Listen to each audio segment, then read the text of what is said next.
Give me a second. I forgot to post on Twitter. Post them now.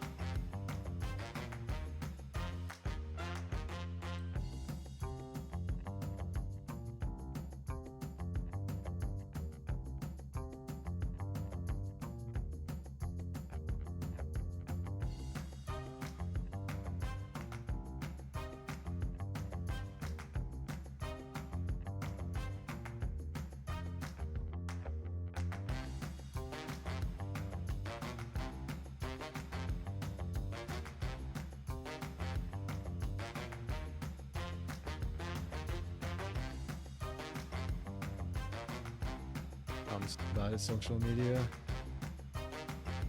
Keep forgetting.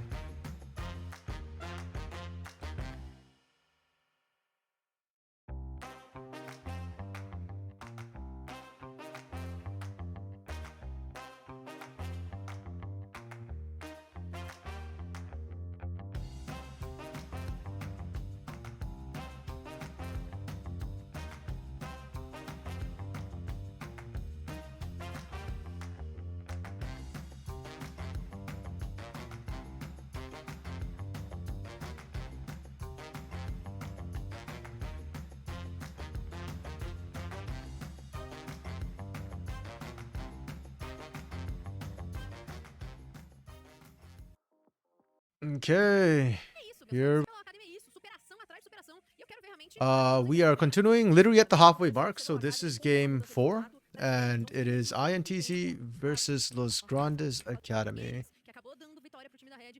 Where were we? Okay, these are both 2-4 teams. No, sorry. INTZ is 06 and Los Grandes is 2-4. So, yeah, kind of interesting. I think INTZ has been trying really hard, but they are definitely struggling. I'll give them that. Still need a carry. Lelis has been blinding Laui, which is sus, and has not been working out. Some of the chatters earlier today pointed out that apparently INTZ might have changed their academy coach, like really recently. I think Jockster is now listed as their academy coach. So they might not actually have like a proper coach set in place yet, perhaps. Nobody really seems to know what's going on with INTZ anymore. Like both rosters are struggling immensely. Kind of quite find a happy medium with the volume. Give me a sec. Whatever. I'll just leave it softer. Oh yeah, there was like some tech thing or something, so it was really slow to get the draft out. We touched on draft before I ended the stream earlier today when I was co-streaming, but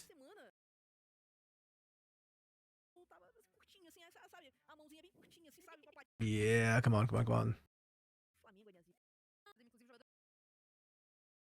I might have overshot. Oh, I still didn't overshoot. Holy. I could just press and hold. Oh, there we go. There's the draft. Yeah, I think it's a pretty good standard draft from both of these teams. I think INTZ kind of got away with highway robbery with the draft that they got. You know, getting the Ashe, getting the Kalista. It feels like they got everything they wanted and then some. So, yeah, huge for them. And then I think that Los Grandes drafted well as well. Like really strong team fight, really easy to execute, and more importantly, good ways to just kind of get past that front line and punish the Kalista, Ashe, and Nazir. Though, yeah, it's just kind of wombo combo comp coming through from Los Grandes. Really nothing to write home about.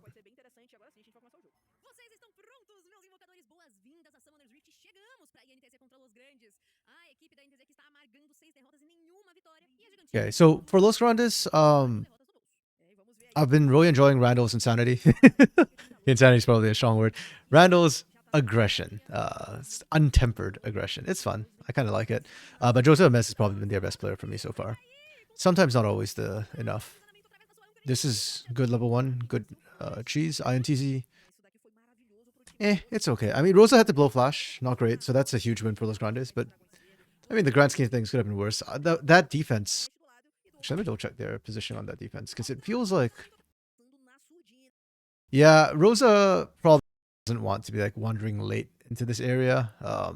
Like you have to either be in bush that you can catch vision of them coming in, or just not do this.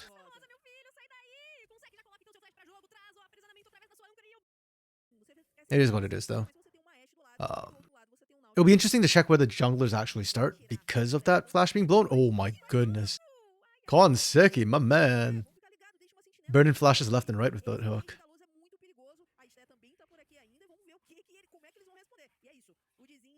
Love to see it. Love to see it.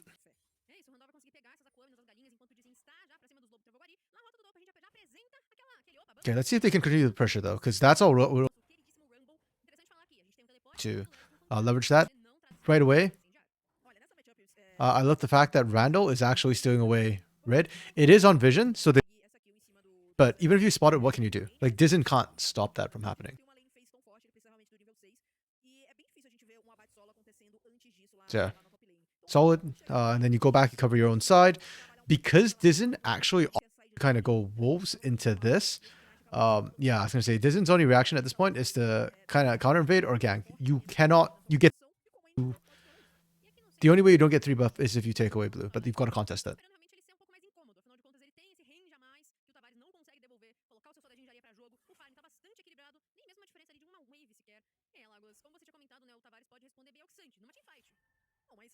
And my voice is a little bit rough right now. I've been doing the co-streams all 3 days, and then I was just casting a bit of a crazy match. A fun one, to be sure, but kind of crazy.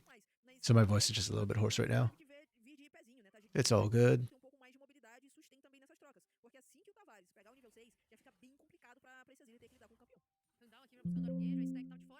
Ooh. Getting some error messages here. Okay, my computer's fitzing out. Oh well.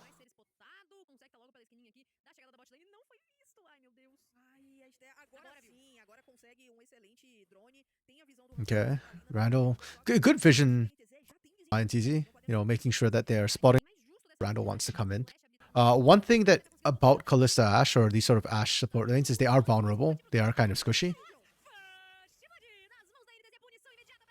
Yeah, and that dive is ill-advised. I don't know why we keep seeing this in CBLOL, actually. Like, why are we forcing these dives? Okay, great, you stack the wave. But the turret ramping is now really high, and it has been for a long time. So I'm not quite sure why we're looking to do this. Randall by now knows you've been spotted. Randall got poked out when Randall was kind of just approaching this area. So you know that you're spotted. You know that they're responding, they're rotating as fast as they can. You have no eyes on Dizen. So I'm not quite sure why we're setting up like this.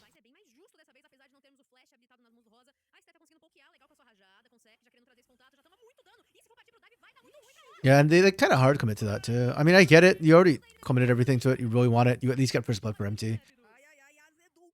But yeah, that goes a long way towards helping Dizen back in the game.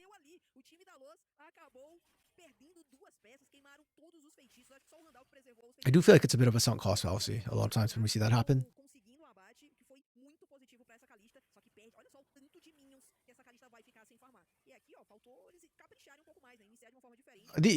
The idea was good, the intention was good, but the situation was not favorable, and I think you just need to recognize that and respect that. Okay, Konseki out from base, just looking for the usual sort of, you know, support out of base roam, you know, into mid lane. Doesn't lose much, can't find anything, but that's okay.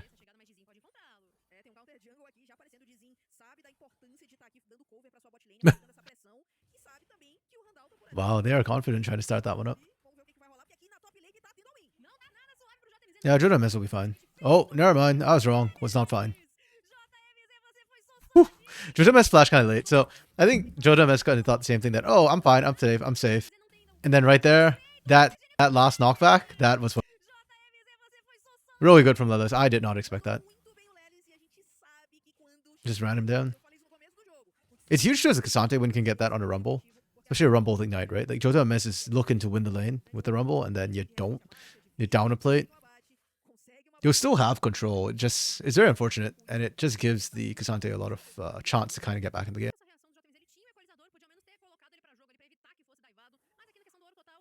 Like, that's what I keep saying. Like, Los has a good start, and then they just keep giving ways to get back in the game, ways to get back in the game.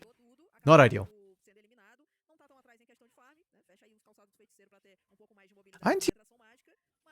Face has it. Let me double check here. Yeah, they've not been terrible in the laning phase. They've just not been amazing either. Neither here nor there. Yeah, so you can see Randall still has like full control over whatever they want to do.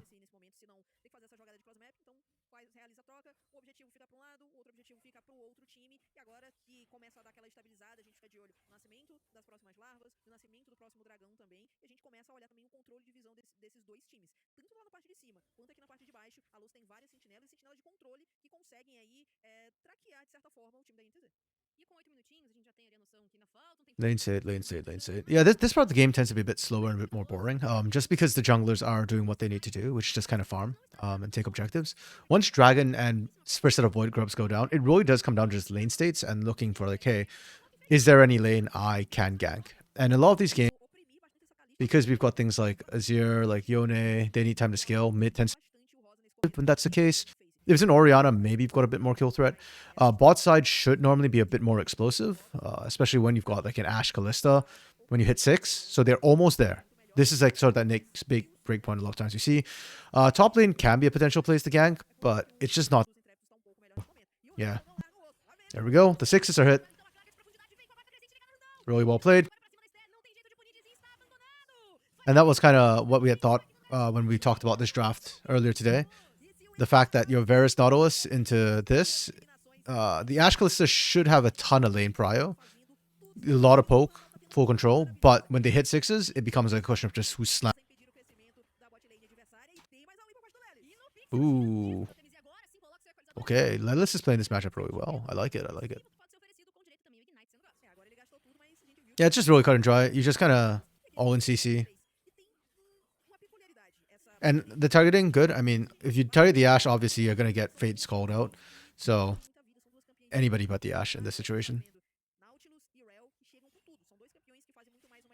Yeah, INTC, their draft is good. Their draft is really good. Lelis is performing beyond expectations right now. Dizen's doing okay considering the level 1 that had happened. But Rosa are the struggle points right now. I thought Rosa looked okay yesterday. But this game, I'm not liking what happened. That early pressure because you lost flash, and it's just been kind of cascading from there. All the advantages those get is pretty much just a cascade from that one sort of mistake that Rosa made. Or I'm willing to attribute it to that. Perhaps, you know, it could have been mitigated if they, if they performed a little bit better in lane. But I don't know. I think that's a bit of a big ask.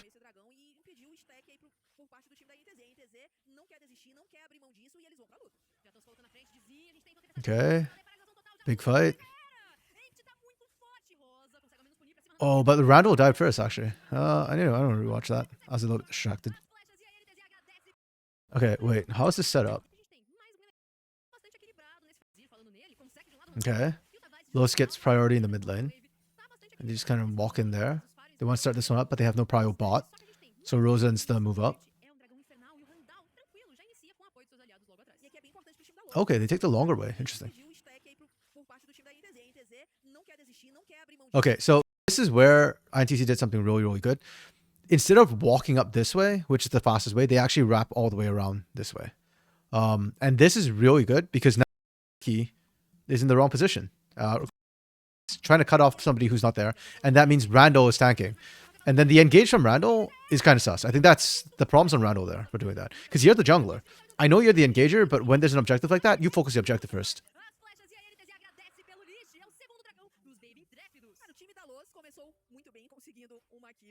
We're doing a little bit of throwing and catching in this game.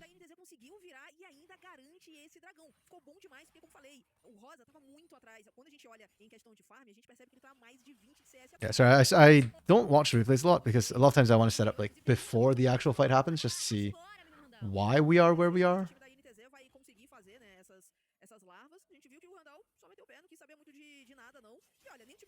Ooh. Did we just solo Rosa here? Dang.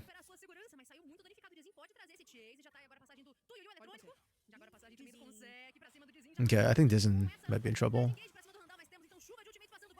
Oh, good arrow. Buys a lot of time. And, oh, Yone's back. Tavares for round 2. Nice!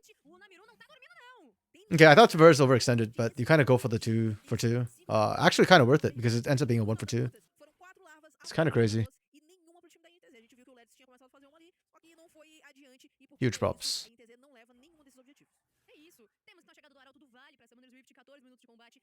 Yeah, I think the early game has been a bit of a scramble from both of these teams. I think overwhelmingly it has been Los Grandes who's been aggressive and making things happen.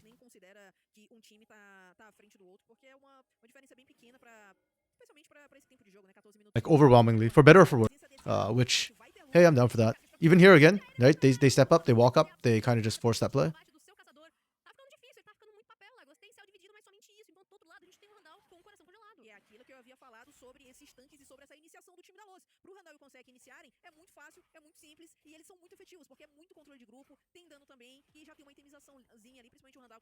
And just, INTC making good individual plays, kind of. But they are kind of passive. That's even that play down the bot is as a result of what happened around this Herald Pit area, which is not great.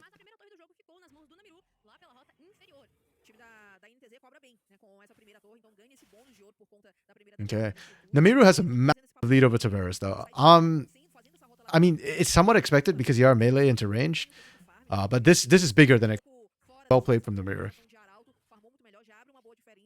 One thing I have been a bit critical of from Namiru is I'm not seeing that carry potential come through for this mid laner. If you're supposed to be like the big carry for your team, then I expect you to step up, you know? But that's so funny! The shield from Los was so huge! Jodames could not cut through it. Okay. Yeah, those early kills that came through, or that early kill that came through from Lilith was actually really massive to get him to the point where Jodames can't bully him out. And it just gets kind of worse from there. But yeah, no. See, again, it's those Grandes with the proactive move, right? Yeah, the ones who force the gank top side. They drop Herald. They continue to make this play. They do a lot of damage. Like, that's half that second T2 gone already. Yeah. The call from Lilith, I understand. You're just trying to, you know, force the fight. And you also get prior on Dragon. So it's not a bad TP, even if it doesn't find anything.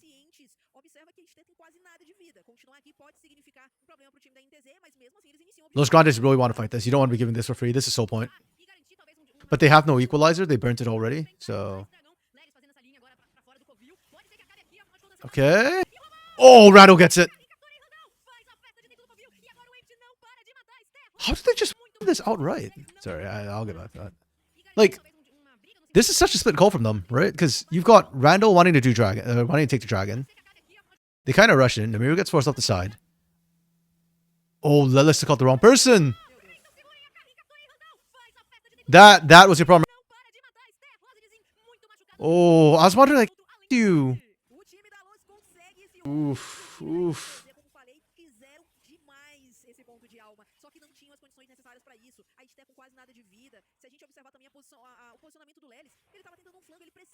Yeah, we can watch this again. Because Lelis, yeah, taking out Seki was a mistake. Was a huge. Randall is rushing in and now.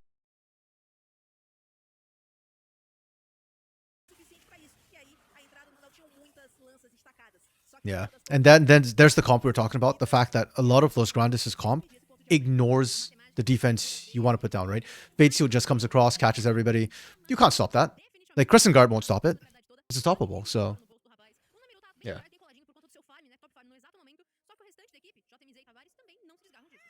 Like, I don't blame INTZ for how the fight ends out going, though if there was anybody who could be able to stop it, it would have been Lelis trying to go on Tavares instead. Kind of painful.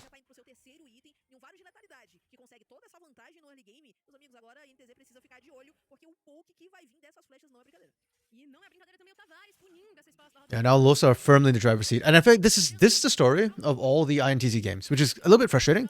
They are not bad. The players individually are good. They just seem to be lacking direction and knowing what they want to do. Like, we look at this. Lelis is up CS in a match that he had no business winning. Namiru was dominating in CS. And then Rosa and the one lane that was supposed to be winning, kind of isn't. And sure, you can blame Rosa partially happened there. But even then, at that point, Dizen just needs to gank this lane. Right? Like, so many times we see Kalista, or not so many times, but we do sometimes every time we do, where we have like a Kalista lane, a Caitlyn lane, a Lucian lane, and we get 0 ganks into the bot side to pressure for it. And in this, that happens, you lose that losing part of your lane. Normally, that's like GG against, you know, teams that are really punishing. But because Lelis and Namiru just like beast mode at their laning phase, they should actually be in an okay position. But then they're not doing anything, right? Like, where's the proactive moves from INTC here? Los Grandes, on the other hand, yeah, they screwed up once or twice, like with execution, but they are very proactive, and I very much appreciate that. That's why I like Randall right now as a player. Not the fastest hands in the West or whatever, but he's willing to make the plays happen, and his team is willing to kind of go in with him. So we often see like Jota, Mez, Tavares try and follow up. This game, I don't think Randall has like... Okay, at the Dragon, he kind of overcommitted a little bit, but even then you could see the team was like down for it. They just weren't in the best position to actually do it.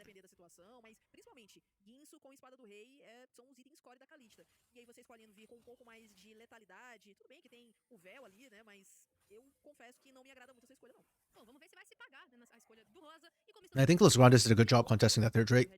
It's Ocean too, so if you stack up like all the Oceans, INTZ, this is literally unplayable for them. They're not super high damage comp, and things like Leandri's really lose a lot of effectiveness against Ocean Soul. The healing often pretty much largely negates that slow burn damage. I like this from INTZ. You have Kalista, just start it up. And I think Los Grandes are being caught with their pants down. They don't believe that INTZ will do this, or they don't think they can do it fast enough. But with Kalista, Azir, you definitely can. Oh my goodness, Randall! Randall MVP. Randall MVP. That's twice now he's stolen. Oh my goodness. Holy crap. Like, great flank from Tavares as well, by the way. while I'm fangirling over Randall over here. Great flank from Tavares. Surprisingly, he didn't do that much damage, actually, but I think he managed to corral them in. And they were already kind of low and debuffed from the Baron, so... I'm just going to wait for the replay of this one. Because we know Randall went like full mad mode, beast mode, whatever you want to call it than that. But yeah, well, I want to watch Tavares because Tavares actually takes up here into the top and is coming down from this way. It comes across, which is massive. Randall does the damage. Yeah, Tavares just cut off the flank basically.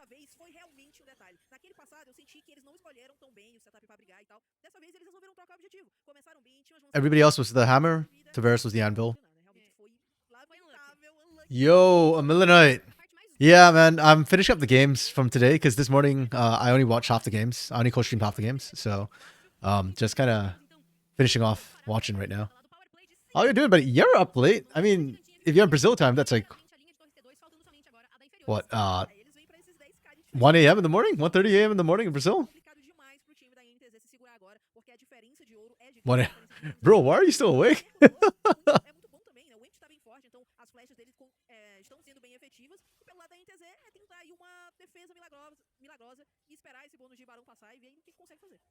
Yeah, I think Lo's just kind of pushing it in from here. They did a good job. I'm actually pretty happy with how Lo's played this game. Again, a couple hands mistakes, 1 or 2 bad choices, but they never stopped being aggressive, so that's good. I like that. Usually sleep pretty late. Okay, that's right. Gamer hours. Gamer hours. I'm an old man, so like I like to sleep by 11 o'clock at night. I might even be able to do it actually, even tonight, even while streaming this. Because I'm West Coast, which kind of sucks.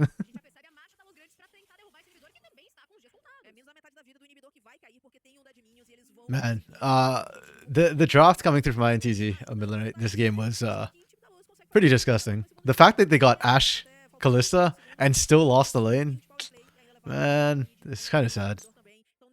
This is like the best draft I've seen from INTZ. They didn't intuit the blind Alawi or anything. They didn't do anything too crazy. They just played it nice and standard.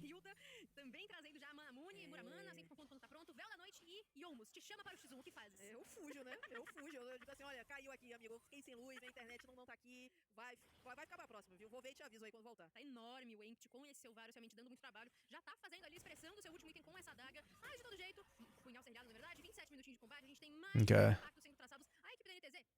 They didn't manage to finish on that. We still got another 2 drakes to go for Soul. I'm doing okay, man. It's been a long day. The last 2 days I've been co-streaming CBLOL Academy. And then I've still been like casting and doing podcasts on the side as well. So my voice is like a bit rough right now. Good thing's only you in here today, Shinoba. Nah, man. Unless you do something like ridiculous in my chat, you're probably not going to get banned. At worst, I'll time you out for like 30 seconds or something. Nah. But yeah. You've followed a long time.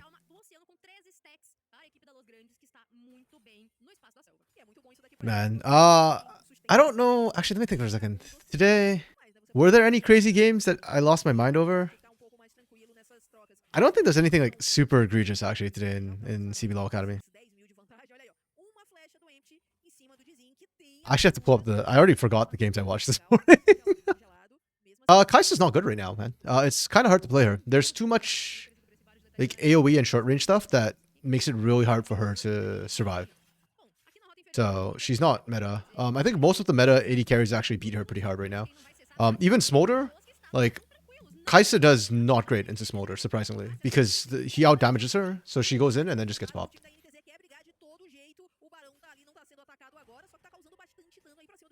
Oh, actually, the third game was interesting. We had the Kaboom versus Flamengo Academy. That was a super, super, super boring game. Holy crap. But Bitao didn't pick Garen for a change.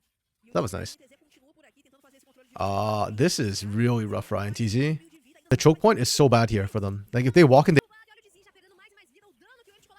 And Dizen's not actually tanky enough to survive, so... What the hell? Oh, Lela's reset it. Nice. I like the call. But Crescent Guard's down! Yeah, this is literally unplayable for INTZ now. Oh, Tamiris! Yeah, that fight is unplayable the moment Dizen loses Crescent Guard. And that's game. See, the nice thing about doing VOD instead of watching it live and coach streaming is I can skip.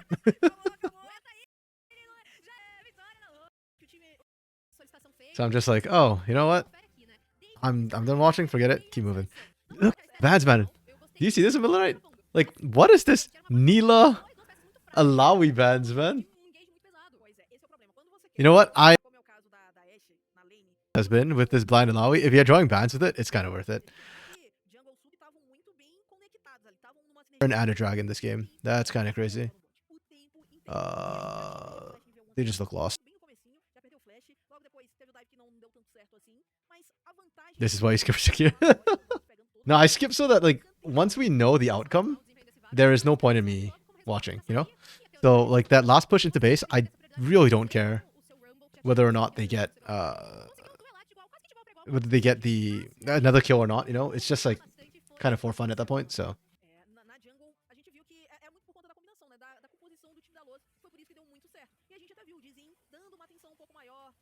Okay, let me see. Those. Oh wait, let me rank them. I forgot to rank. INTZ. So the draft was actually really good. I thought they basically Thanos draft, or not Thanos draft, but they had like an incredibly strong meta comp. The laning from them, top was good, bot was bad. So you know what? I'll average it and call it a 3. Because Rosa, like this part of the map should not be winning. Okay, Sindel should be winning. Kasante should not win. Azir should win early, and then these sides should win. But what actually happened was this lost, this won, this lost, and this lost. So the only lane that was supposed to win that one was Namiru. Yeah, it's kind of weird. I'll average it out. It was kind of 3. Team fights were pretty bad from this team. I'll give them a 2 because I think Lilith and Disney did well. X Factor is an absolute 0. And the best performer for me this game was Namiru. Yeah, not ideal. And then on the other side, oh, this is actually better than. Okay, that's not terrible, right? And then the other side is Grandis Academy. Their draft was good. I like their draft. I think they drafted well into what came out from there, and they ignored a lot the front line. The laning was kind of hit or miss. The fact that Jota Amez lost lane is not great. Tavares also lost lane. Not great. Their map movements were clean, though. I really like the map movements. I'll give them a 5 for that. They were always pressuring, for better or for worse. The team fighting was mostly good. And Randall got 2 steals. A Baron steal, no less. So X Factor, I give you a 4, man. I'm impressed. Yeah, the Randall craziness. I'm sold on. I'm liking this Randall craziness. Yeah, MVP Randall for me. So let's see if that's.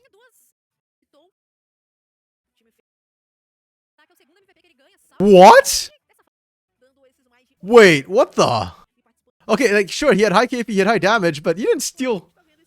He didn't steal 2 Barons? Or steal a Baron and a Dragon? Man. Every week. Do I have data about the meta picks? I mean, you can find like data on gol.gg. So like depends on what region. This I use this website a lot. It's really good. I think it was developed as a gambling website, but honestly, like it's just as good stats. So like if you want to see like what's meta worldwide, we can do it this way. These are all the world qualifying regions, and you can kind of see by presence what's super meta. Or if you just want to see CB LOL, sorry, let me just reset this. Okay, hold on, I do it this way. This works too. Yeah, in CB LOL, this is what's meta right now. So it depends on like what you want in terms of stats. CB LOL Academy stats. Karma is super high presence actually, which I appreciate. I think that makes sense.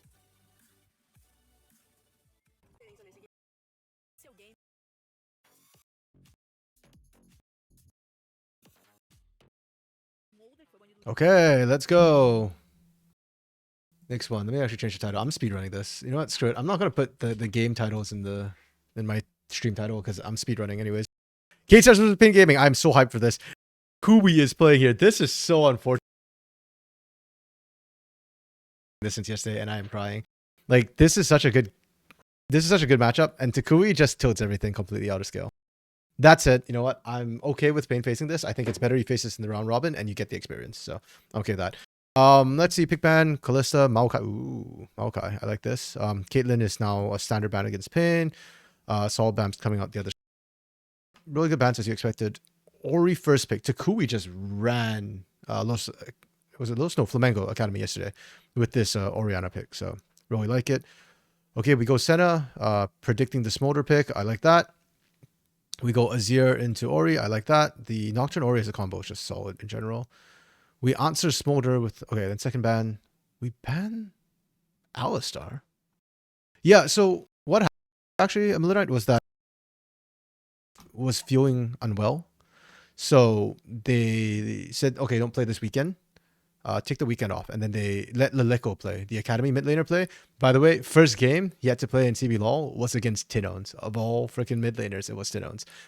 And Leleko beat Tinones, didn't die a single time. Sunday rolls around, and I can't remember who they played against, but Leleko, again, doesn't die. Like, that's crazy, man. Yeah, just nuts.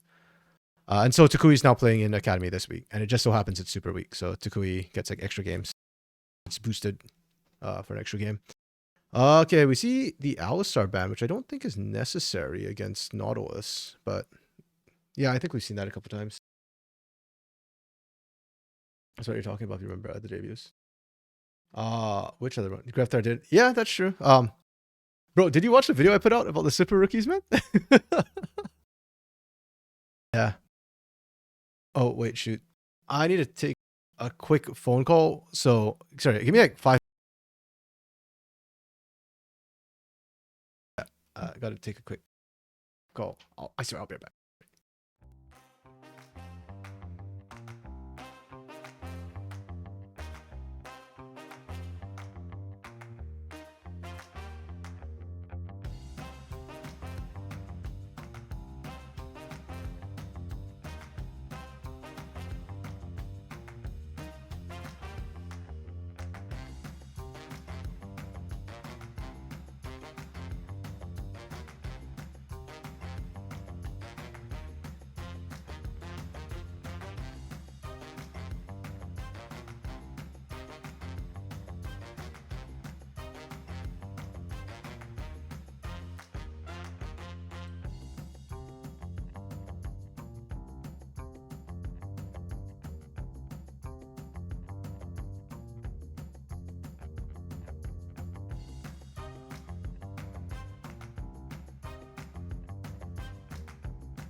Okay.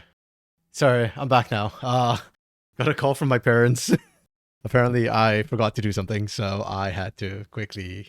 Yeah, my bad. But we're back. It's okay. Yeah. Yeah. About a middle nights if you're still here. Yeah, the rookies Griftar did amazing. Ninja did amazing. Yeah, I think even Chiari did amazing when he came in too. I remember that. Pro Delta more recently, absolutely cracked. Just a lot of really good rookies, and I think it's also like the team has to set them up for success. You know, like I think Kate Stars had a very clear plan of how they wanted to protect Lilico, and that's why Lilico like kind of had a huge impact that game.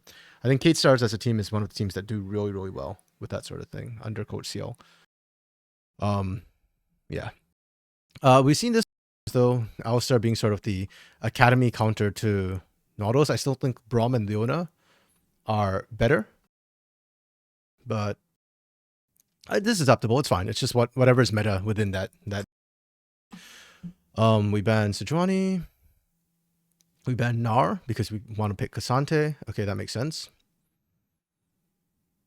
And then we banned Aatrox on the side of Pain Gaming. Okay. This kind of doesn't make sense to me for Pain Gaming that we ban Aatrox here. When they ban the Gnar. Like, I know why they do it, I guess, but this is like specifically because it's Tyrion, and Tyrion has popped off on Aatrox a couple. They're just scared of how to deal with Tyrion. They're just worried about the Aatrox pick. Because if you want to pick the Vi, and I think the Vi is the right pick here, then I think you leave open Aatrox so that if they pick Cassante, you pick Aatrox. But as R5. But instead, there's one that we don't see as much anymore. I think it's fine. I generally like what Pain have done, preparing for this Smolder pick. I will say, and I do like the fact they actually went to Gwen instead of Cassante as well, because I do think they need damage. I have not really liked the Senna Nautilus for the damage they can put out in fights. Like, I know they can put out the damage technically, that's not an issue, but it's more just like, I don't know, it's not as good in a lot of these extended fights, and I've felt quite a few times now that they have problems cutting through tanks. So I'm not a huge fan of Senna Nautilus in isolation. And granted, it's almost always set up to deal with Smolder, but yeah. Okay. This to me is going to be a big test for Pain Gaming in general. They had a bit of a rough game yesterday and against Loud Academy, and they were actually down gold. They had to like really claw their way back in. I don't think Cade Stars will let them do that. If they lose that much gold in the early game, they're just going to get blown out by Cade Stars.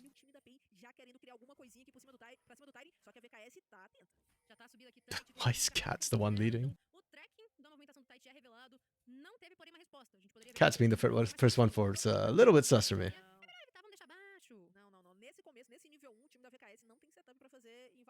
Okay, that's fine. They don't really find anything. Just get deep wards on both sides. He'll be able to track that. Talk lane states a little bit. In the laning phase, Pain should control the bot lane. Kate Star should control mid lane. Top lane, Tyrion controls. Jungle, Tatu should be better in the early game. So that's how our map is kind of split. It's probably going to feel kind of like a vertical split where Kate Stars control top side, Pain control bot side. I think that's how it. But one thing Kate Stars did incredibly well yesterday, playing around Tukui, was having Pelas roam up from bot side and Deity kind of camp the mid as well. So the question to me is how well Cat's prepared for this, knowing that's a possibility.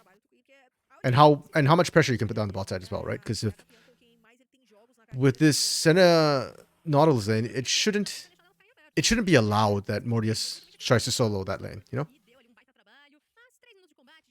Like either he loses pressure and then B1's available right now. Smolder is B1able if you build a comp around him.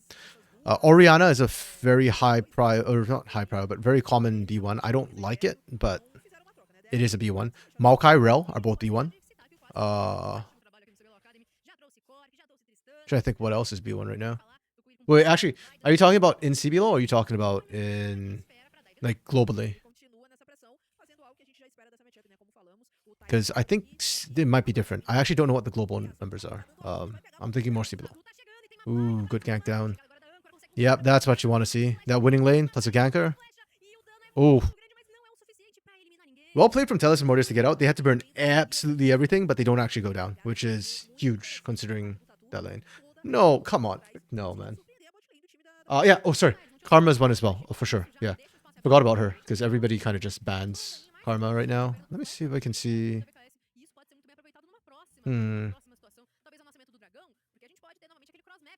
Doesn't show first. Oh, ban turn. They have pick turns? Huh.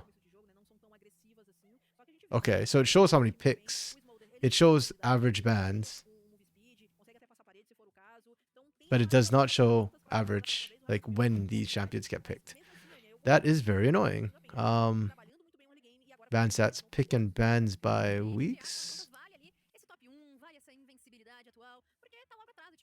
No, this 8 bans, 2 picks.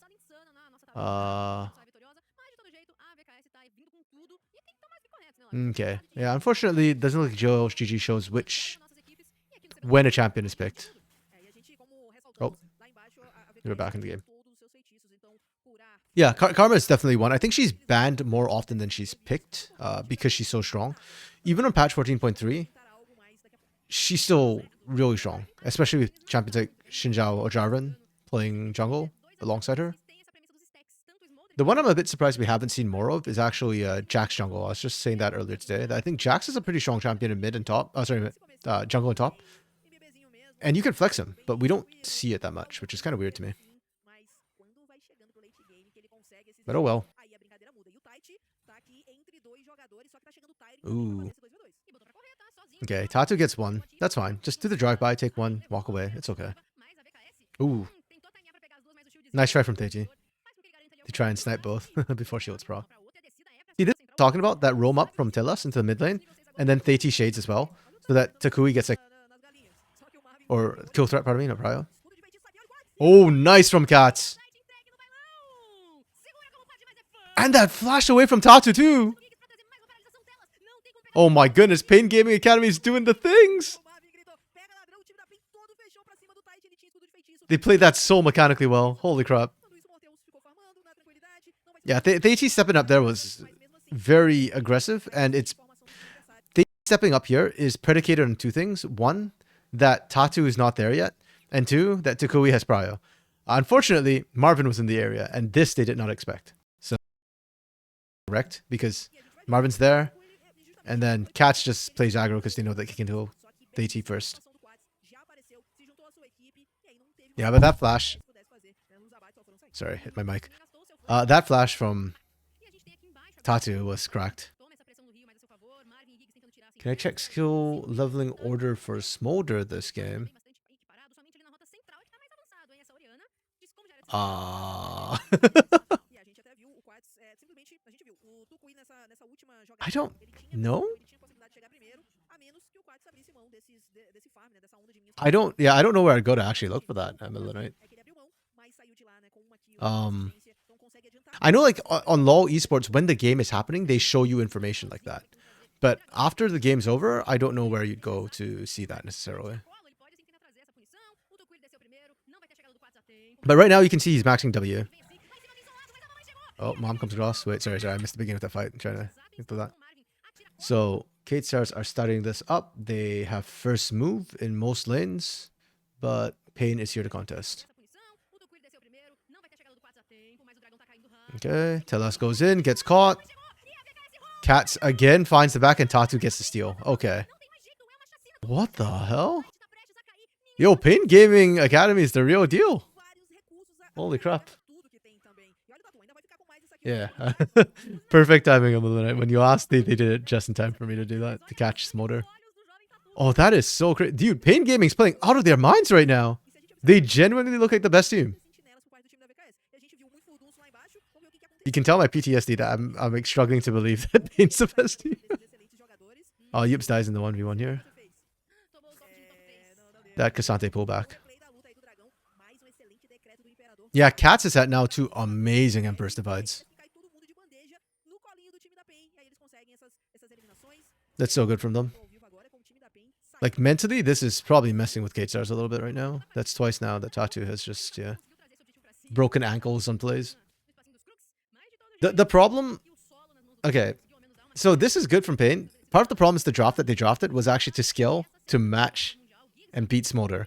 So, even though they have all this like nice early lead, this nice early fight, it's not going to convert to a lot in the next like 5 minutes, you know? Like, this is probably going to go a bit longer than that. And that gives K-Stars time to come back in the game.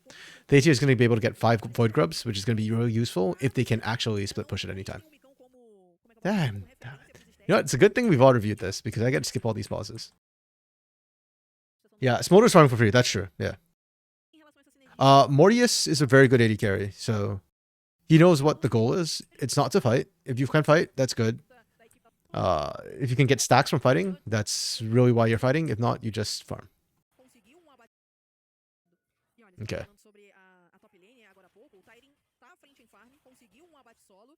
Yeah, 83 stacks. Okay. About there. Looks like it's going to be Essence Reaver. We saw Essence Reaver Shojin earlier. I don't really like that build too much. I would prefer either Shojin's Riftmaker if you're going to go Shojin, or the VOD Quick Blade with Essence Reaver if that's what you want to do. It's not terrible though. Like, it's okay. It just doesn't feel as good to me.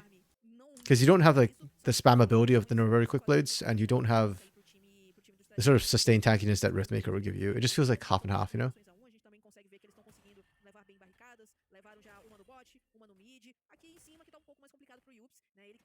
But it does make you a bit tankier if you need it. This game, yeah, I think Mortius needs a bit of tankiness. Either that or he needs a really good peel from the scene. Ooh, Oops missed that. It's fine. They should still find this, I think. Yeah. Tatu's having a really good game as well. I like his omnipresence right now on the map. He's just everywhere he needs to be at the right time. Right now, for me, MVP for Pain is sitting on their jungler Tatu for the steal and for breaking ankles. No, Cats. I'll give it to Cats, actually, not Tatu. Tatu's doing really, really well, though. There's still time to change my mind. We're early stages of the game yet.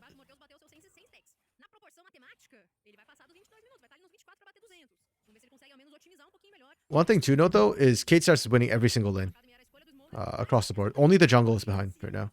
But other than that, like, they are just winning.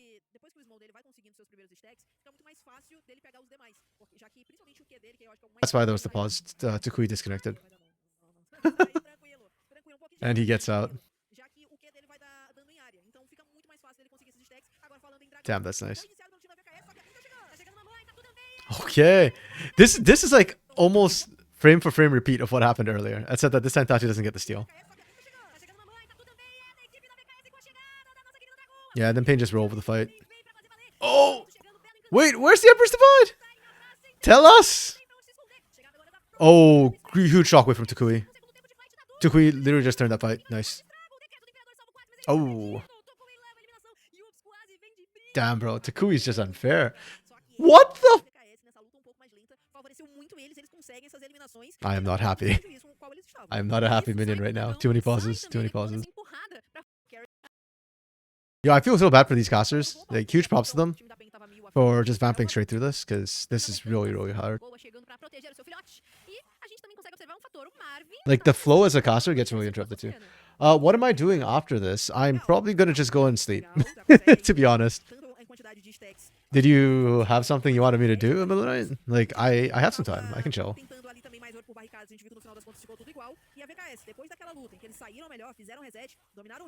Though I will say, I'm not going to play League of Legends after this. I hate playing League of Legends before I go to bed. Because it's, you know, it's like that, oh, I can't end on a loss thing, and then like you just don't sleep because you're trying not to end on a loss.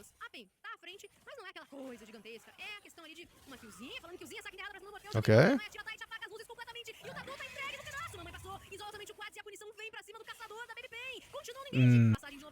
Oh, they're fighting.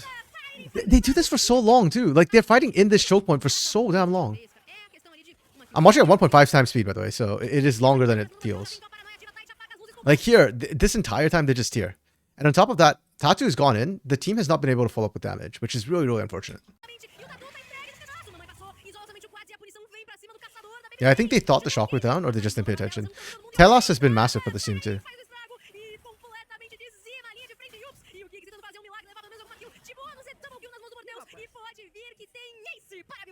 Ace com 15 minutos e meio de partida, a VKS luta muito bem. E a Pink, eu elogiei, falei que os caras estavam com a sinergia em dia. O Tatu foi muito à frente. Yeah, big props. Fez um montinho, como a gente vai observar. Apagaram a luz e aí? O que a Pink vai fazer com visão reduzida? Não consegue chegar. E a VKS continua nesse montinho. Yeah, I can check some data and make some drops. Yeah, I'm down for that. Yeah, we can drop against each other if you want as well. Like, just get to drop low and just pick some teams or whatever. Yeah, this is... Like, on one hand, part of me feels like if Pain did this against another team, they would have won that fight in the choke point. But at the same time, like, objectively speaking, that was not a good fight for Pain. Like, they just pushed in too deep. They just needed to be more careful about playing that choke point. And Kate Stars played that really, really well. Oh, man. Yups, yups. Okay, that was really cool.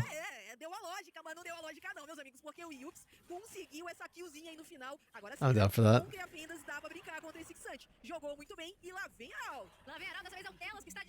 Okay, K-Star is starting to take over a little bit here.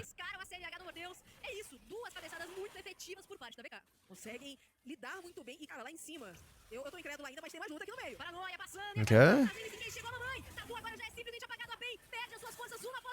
By the way, right now, Smolder does not have 225 stacks. Like, this is not even stacked Smolder yet. Oh, shoot. Maybe that's why they're winning this. Oh, my goodness. Okay, that was really well fought from Pain. So this was a little bit scary when they started the fight. They were trying to punish Kate Stars how deep they pushed with the Herald. And yeah, like Tatu gets a beautiful engage off, but it's not on the right target. It was on to Theiti, which is kind of like, okay, that's the tank. Like perhaps a bit of a mistake. Yeah, Yubes buys so much time though. And then here, Cat's at the hero play. This is why Cat's my MVP right now. You use the Emperor's Divide, push them back, and you raise the turret. Turret doing so much damage throughout this fight as well. Like he's just chipping away the entire time. Huge.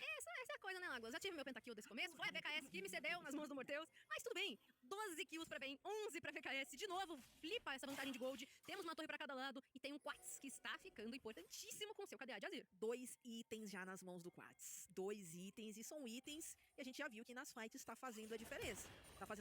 O Kuila ainda está indo pro seu segundo item nesse momento. Okay, right now, game state's like actually pretty even.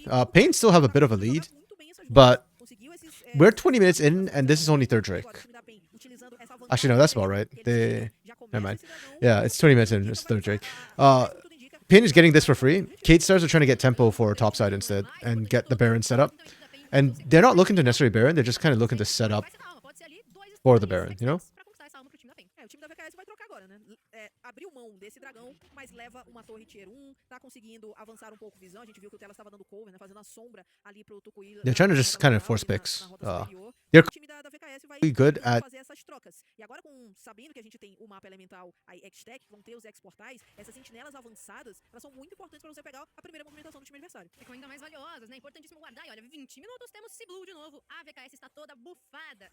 E a questão que fica, Lagos, é agora. A gente tem um Nashor vivo, não tem muito domínio de visão. Além desse arunguejo, paranoia ativa, vai pra cima já do Quad, debaixo da sua própria torre. Meu amigo, ele flash. Okay, they find Cats. Oh, that's such a good out for Marvin too. Almost saved Cats.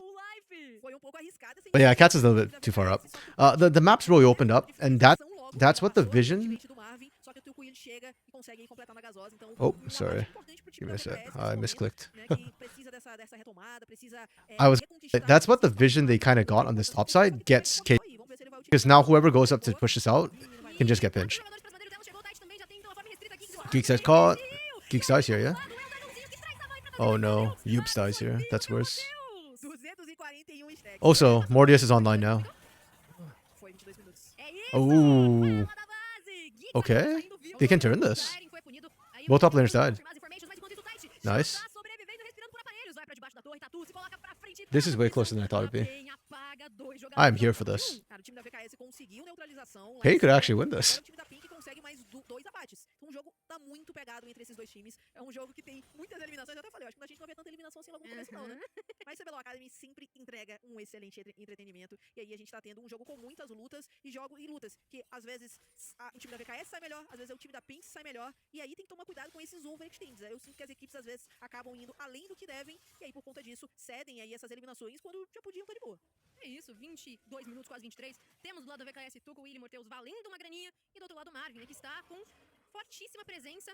Ó, confirmado? Confirmado. Is it a sloppy game? Because I don't know. I'm like, I feel like yes, there has been some sloppiness between the two teams, but it's very proactive from both these teams, and I think it's coming down to what's sloppy because in a way both teams are contesting everything and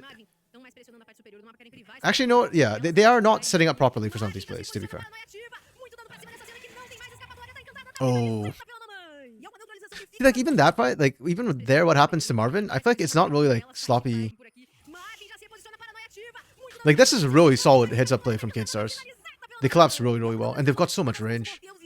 Like that flash should have put Marvin to safety against most comps, but not that one. They have no vision at all, though. KT did a really good job denying all the vision around here, so. Oh, but there's no jungle. Tatu! Tatu!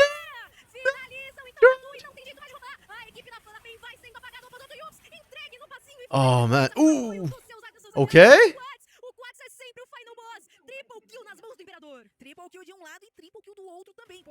Yeah.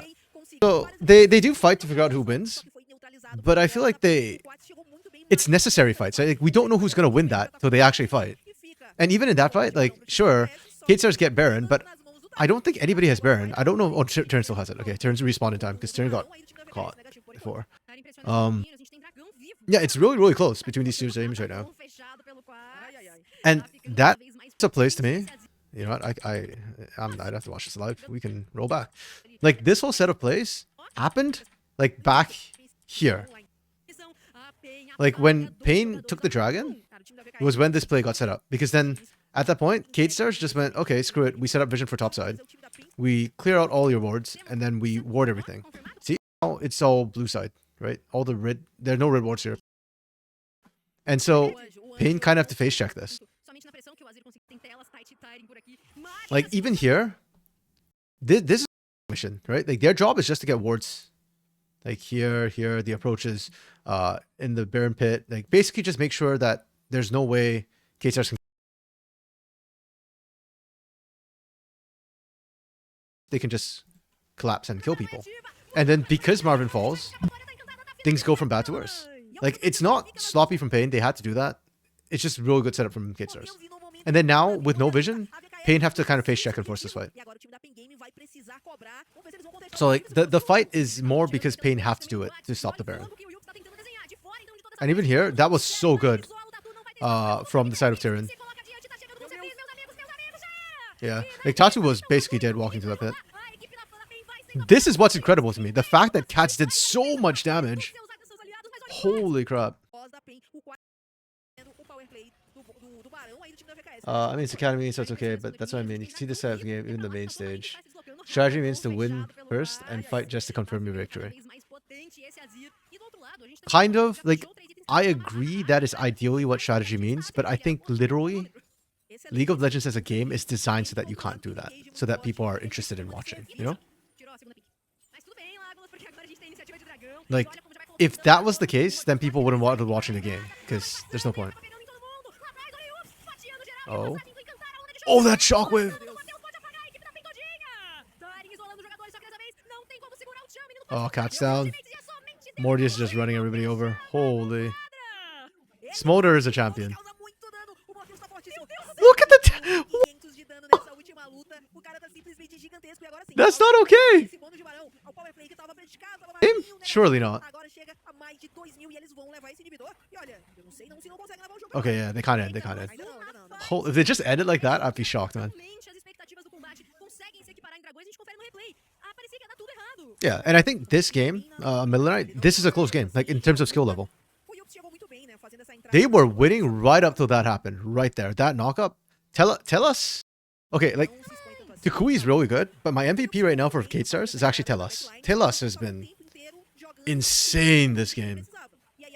Like his Rakan is... Essa frontline, o dragãozinho fica Damn, bro, I'm getting Pro Delta flashbacks from watching Telas this game. 13/2/5 com canhão fumegante, tem um alcance maior. Não, gente, esse aí é o verdadeiro Smolder. Esse daí já tá brincando até mais. Tá brincando com fogo. E acho que o de grande I diferença think foi o fato de this ter game is coming down to teamfights because it has to, right? Like, both teams are setting up objectives well. They're setting up, but their compositions are primarily teamfight compositions, so it just comes down to actual teamfighting.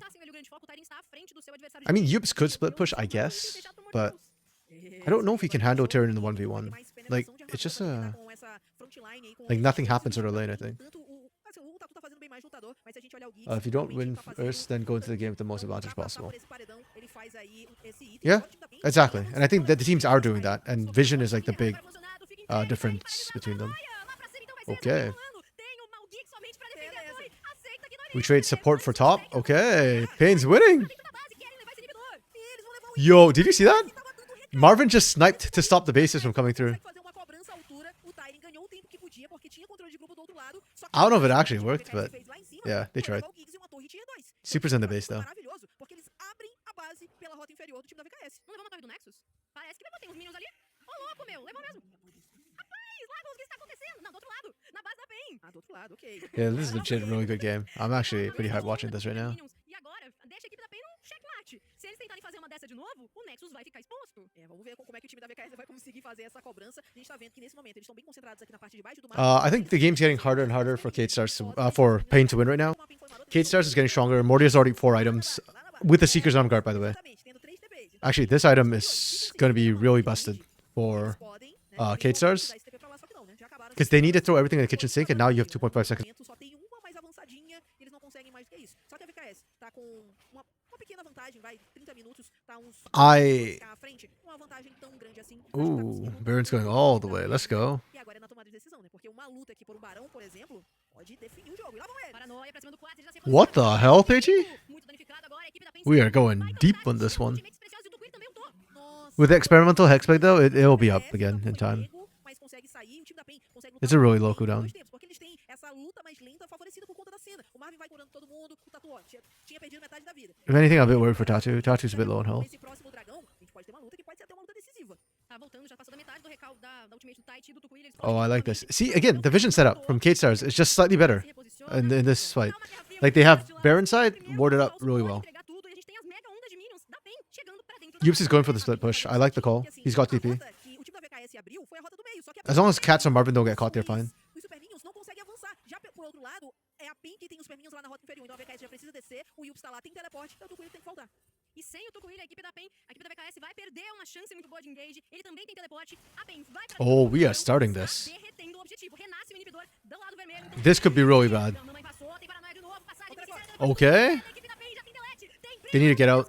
They need to get out. um após o outro Yups. Chega com seu controle. They are not getting out. Pain just threw the game. É mais uma call de barão que não dá nada certo. E são várias eliminações pro time da VKS. Pain should try and set up its flank TP. Yeah, I thought that's what they were doing at first with the whole Baron play, right? Because Yups had TP, right? But Meu filho, o que você tá fazendo aí? Não tem they coin flipped on the Baron. peso. 5 jogadores pra dentro da base da equipe da PEN. They got impatient. A invencibilidade vai acabar, Lágola. That's game. É, invencibilidade, tchau, tchau. Agora pro time da PEN. A VKS vem marchando pela roda do meio. As torres Next já foram. Yeah, I can skip this. That's... Tem que dar o devido exalta samba para o que a equipe da PEN tem Oh, hoje, man. viu? Tá tudo You know what? muito Still a fácil. really good Mas game from both você Pain tem and planos, Kate Stars. mas dessa vez, realmente, é o dragão. Well-deserved win from Cade. I think the moment they got Smolder, it became really hard for Pain. Even though I think Pain drafted really, really well. Não tinha absolutamente nada. I don't know. I feel like definido. good teams with Smolder is just Os dois times estavam lutando muito bem. O time da PEN like it's just really hard to deal with, you know. Quando eles abriram aquela onda, aquela rota, o inibidor de lá tinha Super Minions. Oh, this is the Pain side. Okay. So So I think their draft was good, but it didn't win, so I can't give it a 5. I think Kate Star's draft was also good. E a gente confere nos melhores momentos, essa tentativa de roubo do Tatu não deu certo. Ficou nas mãos, né, realmente, do Matheus. Actually- Mas a partir daí a gente via fights que estavam sendo passadas a favor da equipe da PEN. O dragão não You know what? I think do Lagos aí. Kate Star's draft, I'm going to give them a 5 because I think they play to their strengths really, really, really well. You know Takui's good, and you can definitely set up the Nocturne Oriana ult, and I think Tyrion's Cassante was really, really strong. It's the early bridge for your Smolder, so I'll give them 5.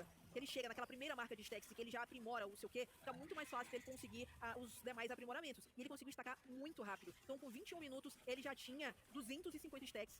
A gente tá vendo várias lutas aí do time da Cade que foram muito boas. Só que do outro lado, o time da PEN ofereceu excelente. I think Cats is looking like the best mid, even better than Geodes right now, but Yeah. Don't know why Brazilian teams like doing objectives with 5 alive on the other side. Because no patience, I guess, right? Like, they danced for a while and then they just kind of gave up. To be fair, when they started that, I think they could burn down Baron fast enough and they knew it. The problem is out after getting the Baron. And I think K-Stars did a really good job of like cutting off the escapes because K-Stars had vision. The jungle fight turned around the game. Yeah. That was really rough. That one was, I think, the one big mistake I think I saw from Pain, unfortunately. The laning from Pain was actually pretty good. I'll give them a 4. Cats actually kept up with Tukui. Bot side bot side kind of fell behind a bit. Top side fell. Actually, I'll give them 4 because K-Stars was just really good with their laning. The map movements were good. The team fights were good. X Factor, I'll give them a 3. I want to give them more, but I think that's me being biased.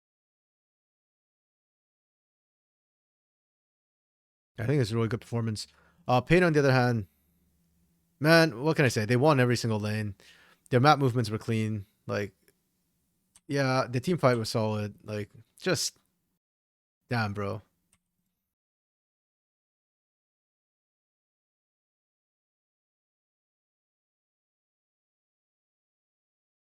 Just damn. You know, like, what the hell? This is when they've got Takuya on the team. You know, it's just too good. Too good. Don't like send into Smolder. You kind of handshake and skill. Yeah. Well, but the problem right now is, what do you pick into Smolder, right? Like, most teams are doing either Jinx or Senna as handshakes. And I'm going to be honest, I actually don't like the Jinx handshake into Smolder because your laning is just as bad as Smolder's. And I think Jinx is actually even more vulnerable because at least Smolder has flap, flap, flap, flap.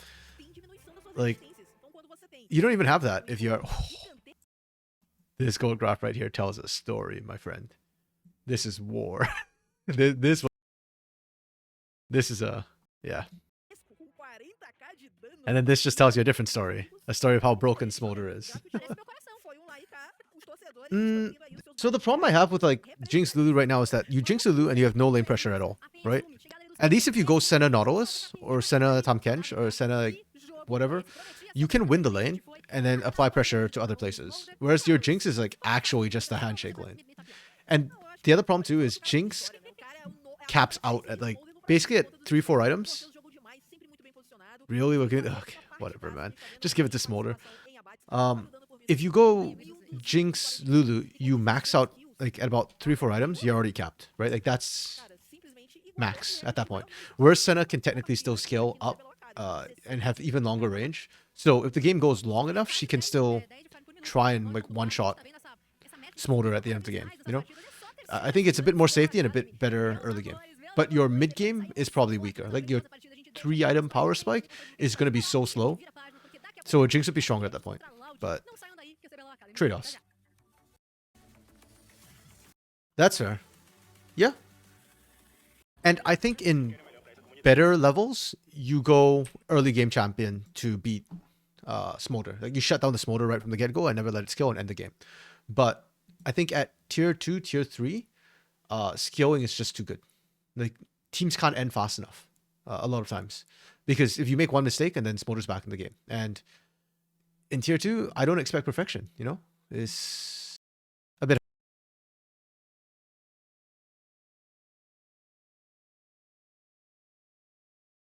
Okay, our last game is Red versus Loud. Red right now has been looking pretty good. Pekko's been their standout player and has really been popping off. Cirillo is kind of like to me, but Zinz is not bad. Loud on the other hand, Curdy was really good to start. The last 2 days have been kind of meh for Curdy, but he's not bad. Sant, if anything, is the one who's been stepping out for me a little bit. And then Annie's good in general, but usually not my standout player for this team.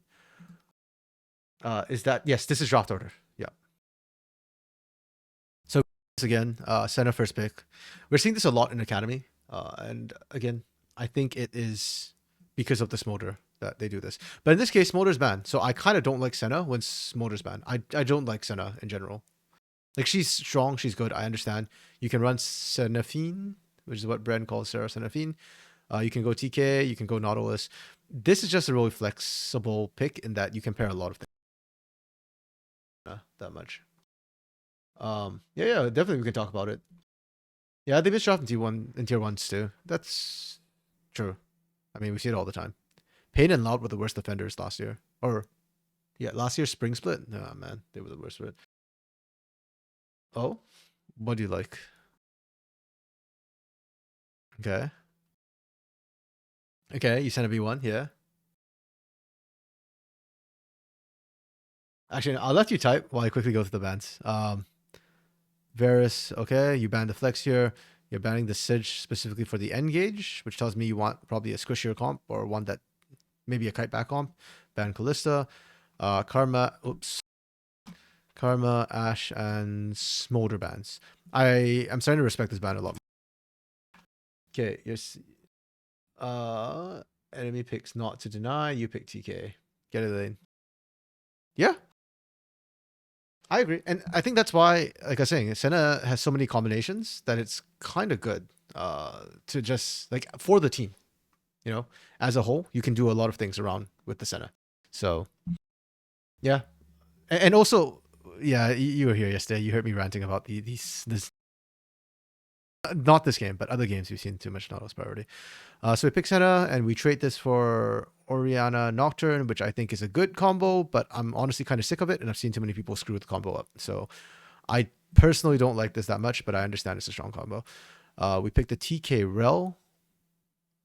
I actually don't really like the fact that we're picking both TK and Rel in the same rotation, because now you know Rel is jungle, TK is farming support this game. There's nothing.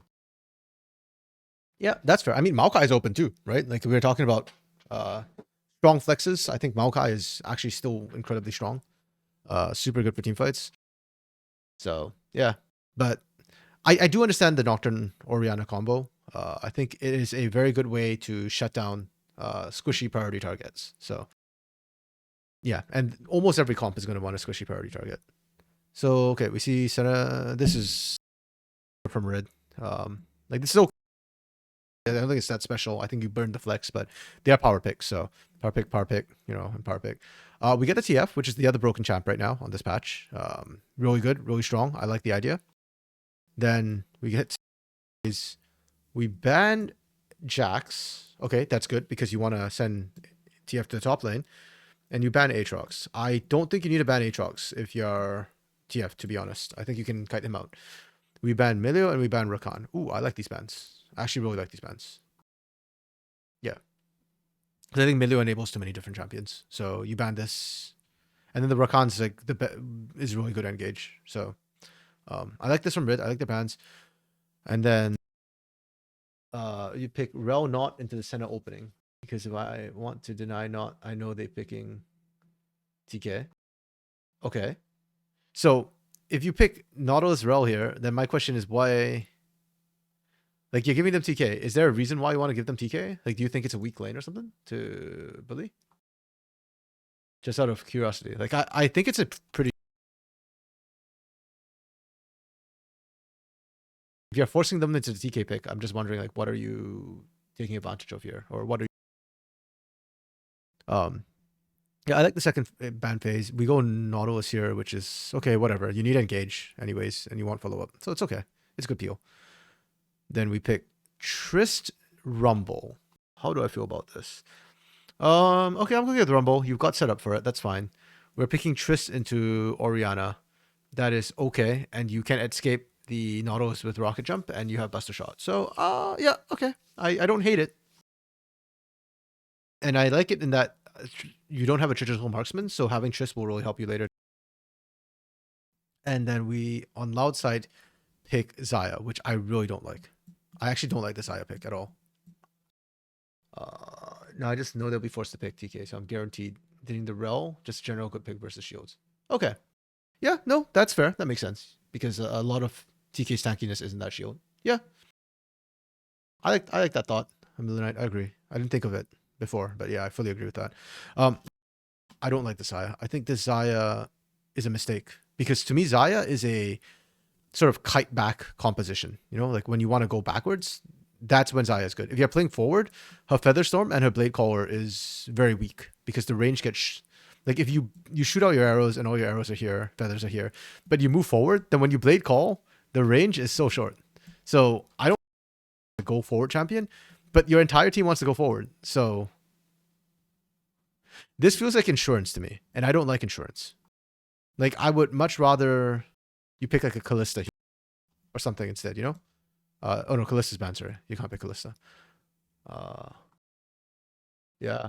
R5 a lower range areas can change, yeah. Like I'd be okay with this if Red want to play into you, but this comp doesn't want to go forward that much either. Like this is a neutral competition. Rumble will just put down Equalizer in one spot. And Xayah, you have no escapes for that. Don't really like this. I will say Lucian would have been worse, so I'm okay with not picking Lucian. What other options do we have for AD carry? What's meta right now? I don't like Lucian. You have ADTF for traditional marksman.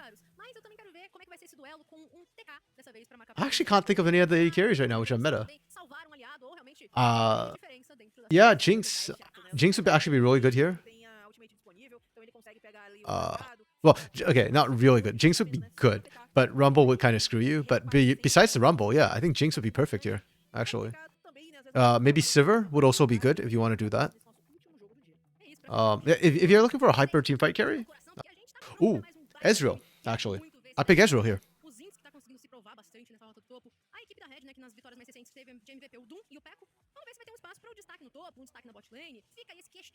You got the mobility to get out of all the engage and whatnot. You've got Curdy playing a traditional AD carry marksman or like auto attack based AD carry marksman, so you don't need to go like crit or on or like auto attack style AD carry. Varus, actually no, I don't really like Varus there. He's too mobile for me. Same problem as Jinx. Okay, right away we get the flash out of Zinz. I will say I have personally preferred Loud Academy players and how they play more. I think the team has been doing better than Red. Well, 4-2 to 3-3 obviously, but I think Red is not that far behind. So with this draft, I think Red have won the draft. And because of that, I feel like Loud have to win from the top side of the map. Like these three have to pop off. I don't think this bot lane is going to work very well.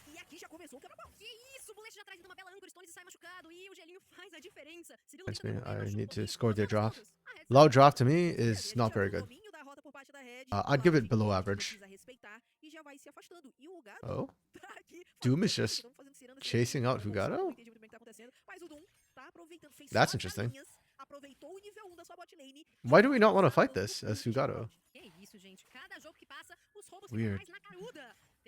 Yeah, that's kind of where I feel like TK rank can tank enough to stop being effective on TF. Ooh. I guess we'll find out this game. We can see how Curdy does. I think if you build Kraken Slayer Rageblade, like already at that point, TK and Rel can't handle you. Oh damn. Oh damn. Curdy had to burn everything. Damn, Red out of nowhere. Just popping up. I mean, it's expected, right? I think Red have 3 winning lanes this game to start the game. So that's one of the big reasons why I really like Red's draft over Loud. But the problem for me with how they played this was that Loud opted into like Loud chose losing lanes. Or they chose 2 losing lanes. They chose top and bot losing lanes. So oh no, actually they didn't see the Rumble. Never mind. Okay, you know, I won't blame them. I think Red drafted really well. Okay, I will downgrade this 5 to a 4 if Red lose. But I think it's good. Yeah. Yes, the Rel invaded the Lethal Temple Nocturne when the lanes didn't really have full prio. So that's why I was so shocked. I was like, how is this happening? Like Cirillo and Stones just hadn't pushed up that far yet, so Bulisha and Sant could have fallen back and helped out and gotten the kill. They'd lose some CS for it, but I think it's worth it.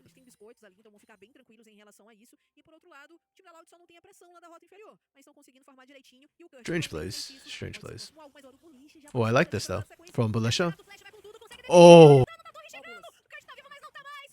no way! As mãos da Red Carriers queimado e só. Okay, you know what? +1 for Pico. Pico has been impressing me a lot, actually. This week specifically. Pico, all 3 games. Well, the last 2 days, Monday and Tuesday, have been really, really good. And this play, like, this is really heads up from Pico. I love it. Like, no fear, just hop and keep going. Because you know that that's the only way you get out. You gotta get that reset. And they got the reset. Kurt coloca já uma visão tranquila e favorável. A questão é, o time da Loud tá focando, o dragão tá em outro canto da partida, então vamos ter esse cross-mapping, ao que tudo indica. Yeah, the fact that Pico got to shove and roam out like that is actually crazy. And that's why you picked the Tristana, because she has prio early game. Top lane is also done. Like, this lane is not playable for Curdy anymore. Yeah, we just dive and repeat. Read from Curdy to get the hell out of there. You are not going to survive, my friend. Oh, but Curdy came back. Not so good, my friend. Yeah, like, I understand why Curdy did that. Yeah, you're greeting for minions. You're getting set so far behind, and it's only going to get worse. I mean, since it's now level 6 to Curdy's level 4, but yeah, this is that Chiari game all over again, man. Where, like, you just blinded TF top, and you're just getting stomped repeatedly.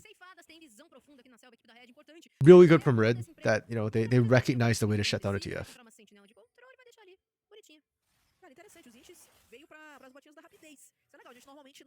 Okay, Sans and Belisha are doing really well down bot so far. Mas do outro lado, não tem assim um grande oponente realmente tanque, a não ser o Nautilus do Bulecha, mas assim, é um Nautilus que não veio nem de pós-choque. Então, como não tem uma grande frontline do outro lado, ele prefere a mobilidade, algo que é muito bom quando você pensa nas trocas do outro lado. Gostei da escolha. 8 minutos de partida, temos 2 eliminações pelo lado da Red. E o fator de Gold também favorece a min matilha. O farmzinho tá legal. E Okay. tá mais avançado na parte do meio do mapa. Yeah, Red have a massive lead. For Loud right now, I think you're just waiting for Hugado Annie to try and save your lanes. Sant and Belisha will be okay bot. Like, they're doing fine. It's just that they're not going to do anything because they are a very defensive lane that needs to scale. This is what happens when there's an actual gap in the team skills. Nah. If anything... Actually, you know what? I don't think there's a big gap between their skill levels. I think this is more a draft gap and mis-executing a little bit here. Oh, they actually called Belisha up to try and protect the top side. That's going to give this free bot side to Red.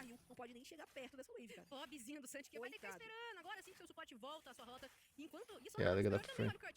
Drafting is part of the team skill? Yeah, then that's fair. I do think this game, more than anything else, is just a draft gap. And yeah. I mean, Loud opted into 3 losing lanes, so... pra chegar em você, tem Ghost também nas mãos do Santi, tem o Nocturne pra chegar também, então você tem um pouco mais de mobilidade, né? Facilita bastante pro time da Red, então carregadores até o momento. Oh my god. And here's the problem right now is that you can go top to just camp Curdy on, and even bot side's getting kind of risky because Sant kind of got zoned off for a little bit. They can just keep trying to, because Curdy needs help. Is that all 6 grubs for Red? I think it is. Yeah, the R5's eye is really hurting right now. It's not the only problem. Like, there were other issues which make this thing work, but the R5 is probably the most notable because that was your last chance to save this draft. Suas vantagens, porque nesse momento abre pouco mais de 2.000 de ouro, tem barricadas no top e barricadas no bot também, né? Foram 2 levadas lá no top e 3 levadas no bot, já tem dragão e nesse momento, no seu momento da Loud começar okay, pick up bot hop out. Nice and safe. O gato acabou sendo refreado, tem uma treta por uma pink, um goldzinho extra pro lado da Red, mais uma vez. E a equipe da Loud começa já a recrutar as suas forças pra pisarem no Rio. A gente tem dragão presente e já iniciado pelo lado dos Laudinhos. Eles estão criando stack de elementos. E olha o time da Red nesse momento. O Doom já tá por aqui, o Peck e o Siri. Okay, Loud is trying to make a play. I think if you're it, you could just contest this if you want it, to be honest. Oh, there we go. No, not the contest I was looking for. Too messed to flash out. Okay. Yeah, a bit of a screw up from Red, but the idea was there. I think they just needed to commit, like, fighting together. pra ele conseguir ultar e decidir o que ele ia fazer. Como o time da Loud já ia conseguir ficar com o objetivo mesmo, ele só usa a ult de volta pra retornar aí a sua lane e continuar no farm, já que ele tá tão atrás. Olha a diferença de farm que tá ali na top lane. Tá uma situação difícil pro Kurt. Teremos, né, essa alma Quintec, então mudanças nas nossas plantinhas. Temos o Ooh. nosso querido Pinstouro, a Florividente. Hugato's still up levels, which is nice though. Like, at least you can still try and fight a little bit. E o mel é doce, mas aqui em cima a gente tem o gato já sendo cercado, vem a possibilidade But de not if the rest of the team's there. Yeah, okay, Loud have lost control of this game. This game's gonna end. I know this is tier 2, but this would still happen. Oh, 100%. 100%. We literally saw this game with Chiari. I forget, was it last week or the week before when Chiari picked TF? This is what happened. Like, the exact same thing. Sobrevive, menino Bulas, mais 13 minutos de combate. Temos já então, né, os itens primordiais aparecendo. Tem exoplaca experimental na mão do gato, item core desse nosso querido Nocturne. Agora sim. Agora existe um espaço pra ele poder brilhar. Agora o Nock tem esse primeiro item, já ajuda bastante. Realmente é um item essencial pro Nocturne. Acho que é o campeão que melhor utiliza esse item nessa nova temporada. Só que assim, esse Nocturne ele tá muito atrasado. A gente olha em farm, ele tá melhor, porque é um campeão que ele precisa farmar até o nível 6, enquanto o Doom apareceu muito mais nas rotas. Alceninha. Man, E ele yeah. não conseguiu ter essa primeira ultimate que a gente fala tanto sobre a importância That do campeão, TF's not muito punished hard enough, efetiva. yeah. Ele não conseguiu ser tão efetivo assim. Agora, Wait, you mean this TF? You mean Curdy not punished hard enough this game? que a Red tá dominando o topside, levam a primeira torre e vão ficar com o Arauto também. A gente acabou assistindo o momento que o Kurt só assistiu 3 jogadores indo pra cima dele, ele já meteu o fantasma e saiu vazado. A primeira torre cai nas mãos do Peco, que conseguiu explodir até um da rota superior. Temos Arauto do Vale nas mãos da Red, a Loud, que apenas conseguiu conquistar os 2 dragões da partida, tenta de alguma forma estar equivalente, mas o Gold já tá desgarrado. Exatamente, isso porque a Red ainda conseguiu um ouro extra por conta da derrubada da primeira torre. E obviamente, né, eles têm, quando a gente olha pro farm, o farm deles tá bem bom, principalmente lá na rota superior, onde a diferença é a maior de todas nesse momento. Então eles estão conseguindo abrir mais essa vantagem de ouro. Cirilo também tá muito forte, já fechou o primeiro item e agora essa Tristana com um bônus de 6 larvas na rota lateral. Loud, se segura. Se segure, Lauducha, porque a situação das torres tá vem precária. eles, ó. Ó, chegou aí. Já Okay, sorry, I was just checking something on my phone, so it was quiet for a bit while I was doing that. They should have punished it. No, I think they punished it fine, because the problem is that Doom's already starting to fall behind in levels compared to Hugato, because Doom was ganking so much, and they were ganking on Pekko's roam timers more than anything else. When Pekko could roam and actually move, that was when. So I'm okay with how much they punished there. Like, Curdy is still down a level and probably a ton of CS. I'm just waiting for the items to come back up.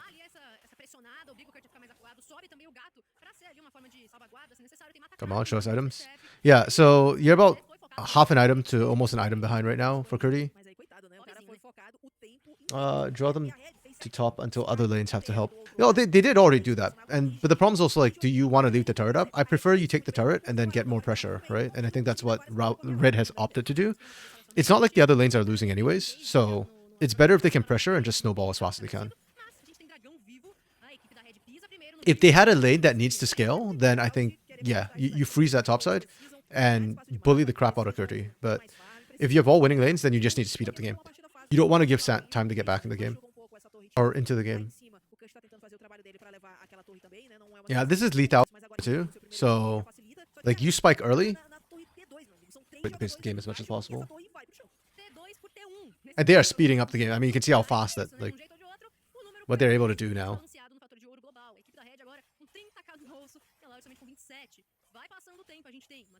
I do think they probably should have, like, caught top a little bit better though, because now Curdy got an entire turret. No plates, but you get, like, solo gold for taking down the turret, which is nice for TF who's already behind. Peco também fazendo uma boa partida, pressionou tanto quanto pôde o N. A gente tá vendo que o farm tá bem próximo aí um do outro, só que ele já tem uma kill, uma assistência, tá conseguindo fazer muito bem o seu papel na rota lateral. E por outro lado, a gente tem os Ints, que também tá com uma vantagem bem elástica no quesito de ouro, no quesito de farm também em relação ao Kurt. Então a Red tá conseguiu jogar muito bem o early game, e esse mid game tá conseguindo encaminhar muito bem. O time da Loud precisa voltar de alguma forma, só que é complicado, tanto nas lutas quanto nas rotas laterais. 18 minutinhos, dá uma mornada no Okay, here we go. We continue building Curdy. Oh, nice. Utilizou esse recurso e ia ser eliminado, só que é um tempo Well played from Curdy. Fica longe de minions, não pega experiência, não consegue mais farm e a Red vai encurtando. Yeah, unfortunately no CC there. Ooh, but let's just be careful. That was an interesting equalizer. Not a bad one by any means. I actually quite like that equalizer. I think it was a very heads-up play. Eles ainda não conseguiram levar essa torre tier 1. A Loud vai tentando defender, só que agora eu acho que é bem mais difícil, né? Porque vários recursos foram gastos, com principalmente a ultimate do N. E agora, assumindo passo a mais, a equipe da Red coloca mais uma torre, livrando completamente essa linha. Tem esse espaço agora de dominação pra cima dos buffs, que são da equipe da Loud. Conquistam esse buff azul, vão pra cima do Gromp. Yeah. 5 segundos pra nascer o Barão. Okay, at this point in the game, we've been praising out nonstop. I mean, Red nonstop, pardon me, because they're so far ahead. It's hard for them to lose any fights at neutral objectives right now. Oh, crap, dude. That's bullying. That's cyberbullying right now. Yeah, Red shouldn't lose any of the 1v1 or 2v2 matchups. Like, even Cirillo and Stones should be able to hold against Sant and Bulesha fairly comfortably. Xin should win, Pico should win. Doom would lose to Hugado, but... So, Red are in full control. They just need to wait for objectives. Right now, they should be setting up Vision, cutting off Loud from approaching this, and then just taking Baron. On the other hand, have no options. Like, it's really tough. They've still got Orianna Nocturne, but and they've got the Vision to pull the trigger, but Red is not giving them the opportunity. The only person you can go on is Zinz. Like, you just have to jump the Rumble, I guess. There's nobody else you can try and kill. And like, Curdy's just trying to farm. Look at Curdy, man. Like, Curdy pushed out this wave and is now hiding in a bush, praying that nobody comes to him. That's so brutal. When they sit down tier 2 turret bot, they should be backing to set up Baron. Yep. Yeah. I think they were a little bit slow on that, but they got there. And more importantly, Loud were not in a place to stop them. So yeah, and so like anything, because Loud can only protect one side of the map, they've got this part set up, which means that they have no business being down here. Like, all the dragons just... They're lucky that Red don't have a tanky comp, and it is Chemtech. Because if it was combat, like Hextech or Infernal, like, the game's over for Loud. Well, the game's kind of feeling pretty over for Loud right now. I need to see signs of life. I need to see some sort of engage. And to me, it has to be Hugado Annie. Like, these two are doing okay. They need to show it.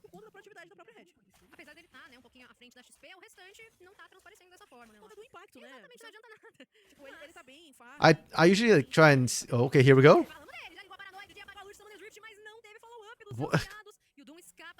This is my problem with Nocturne and Orianna, and why I don't like it, is because literally, like 50% of the time, the Shockwave Paranoia combo doesn't work.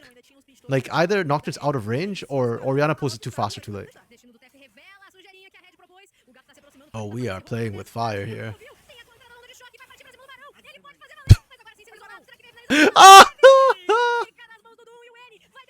Oh, and Pickle lives!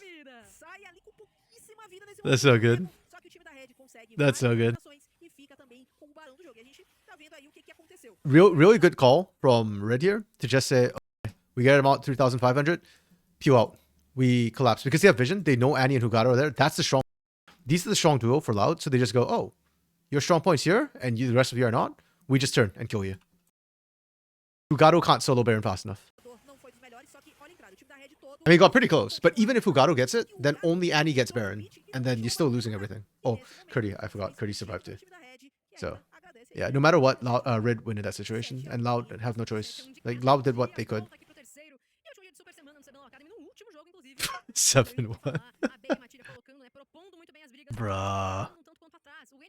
You know, this only happens when you're here at Millenite. All the other games, we don't get 7-1.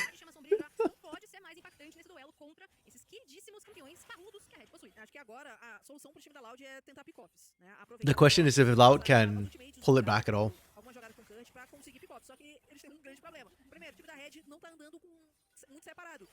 Like, their draft objectively from Loud, like the first 3 picks were good, but the way it's gone from them is very bad, and yeah, this Nocturne Orianna combo has not panned out, unfortunately. Like, the idea is good, it just the execution hasn't come through. And it's gonna get harder because I don't think Red's gonna give you that many split push options you can punish. You need 2 people to pull off this combo, and you want to do it in a team fight. Like, if you're using it for a pick on the side, you better pray that Red's not pushing somewhere else. And at this stage of the game, they will be pushing somewhere else. Red dropped way better. Was intentional? Yeah, I'd say so. I mean, okay. Let's give them credit at Millenite. It's not like the coaches are bad at drafting. Like, sometimes they make mistakes. Sometimes their drafts don't really make sense. But overall, they have to be pretty good overall, you know? So, on the balance of probability, it's probably intentional, yeah. pontinhos de virada. Agora acaba o Barão, daqui 3 minutos renasce. Temos alguns pings pra parte inferior do mapa, onde o Peco já tava puxando por conta própria. E o reset tá sendo feito. And I guess that's why, to a certain extent, I tend to talk more about bad drafts than good drafts, because like good drafts are almost expected, right? Like the amount of time I give 3 or less than 3 for drafts is pretty rare. Like maybe once a day or twice a day, you know, that's like 10-20% only. Actually, less than that. It's 1 out of 12 or 1 out of 6, right? So okay, Curdy's trying his best to do this. Curdy with the backdoor with the TF. Resents is here. Oh, no shot. Oh my goodness, Curdy. I told you. 2-item power man. Rage Blade, Kraken Slayer, and suddenly Twisted Fate's a thing.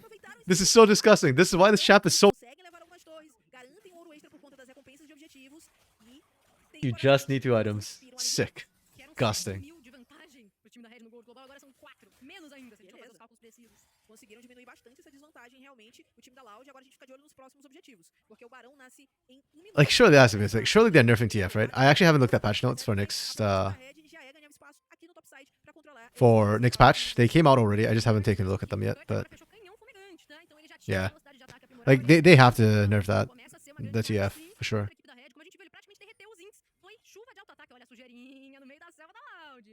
E olha, eles vão tentando esse pick-off no momento. O time da Loud sabe que não pode avançar tanto assim. O Kurt já tá fazendo seu reset pra se juntar. Yeah, this game is the goal lead isn't even that far. It's actually 3k. It just feels like it's completely out of Loud's hands. Okay, that's the shockwave we were looking for. Can they turn this under turret? This is the best shot they have. Oh, man. Doom solo. Man, okay, that was the combo we were waiting for all game from Loud. Like, they executed it really, really well. If they had done that, like... Ah, man. It's just too little, too late. Okay. Okay. Oh, my goodness. We are doing this. Oh. Oh, my goodness. Cirillo's actually getting away. Oh, my goodness. You saw the last 3 games from Loud? Yeah?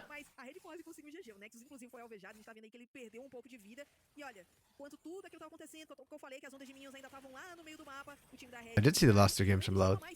They've been a pretty good team, in my opinion. They're just not, you know, the big names of Kaboom, Kate Stars, or Pain. But yeah, other than that, I think I have them like 4th in my power rankings. We'll check while they're doing the replay. Yeah, I have Loud like 4th right now, I think, in my personal power rankings. Yeah, I should just remove these. These are confusing. Oops. Yeah, I think Loud is a really good team. But this game, okay, when I say they're a good team, I mean like their hands and their players. I don't mean the draft. The draft is like separate. Or not completely separate. If you draft like bad all the time, like INTZ was blinding Loud like multiple games, that will affect my impression of you. But Loud's drafts have been okay. Not Thanos, but like, yeah, this is the first time it's like really weird. Oh, CB Law Loud. Yeah, they talk about them in this this week's Screen Ghost Liberados. Okay, this game. Anytime a game is decided in draft, I am not super happy about it. Like, the team that wins the draft, like, hey, really good job, but also it's just really frustrating watching them have to play this out. This game was terrible because with the draft, there's nothing you can do. Laning from Loud was not good because of draft, right? Like, I almost want to give them a 1, but it's not like the hands weren't there. It's just that you drafted so bad that you can't have a map. And then because of that, your map movements were crap. Actually, do I want to give a 1 for map? No, they got some dragons. The team fight, I will give a 1 because they never team fought. There was only one team fight, and that was in their base. The last fight. X Factor? No, you don't get X Factor this game. Who do you even give MVP to this game? Like, it was such a...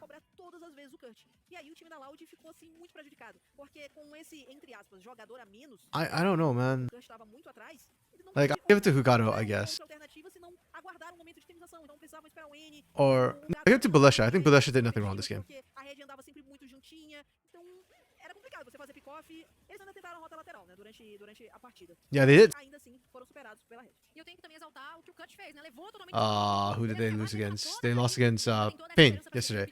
But they did so well in their loss. And then today, like, they just absolutely fall apart. It's just unfortunate. Red Academy, on the other hand, great draft.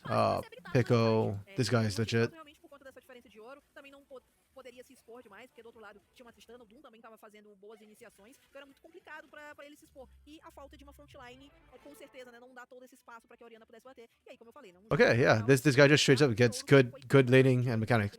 É isso, não teve nenhum momento assim, uma vantagem Yeah, he did the most damage, good laning and mechanics.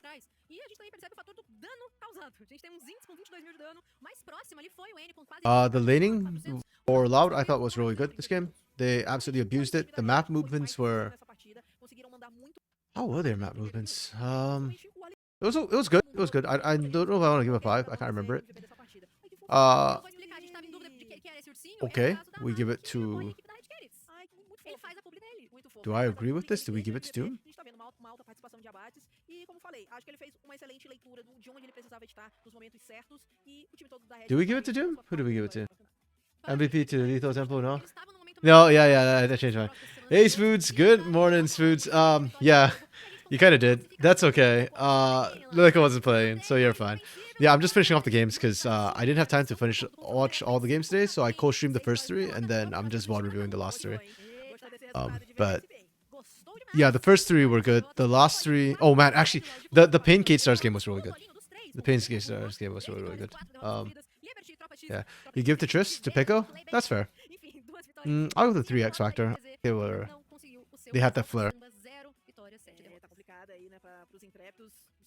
Okay, and I just need to make sure my sheet actually worked with all these. None of these should be the same.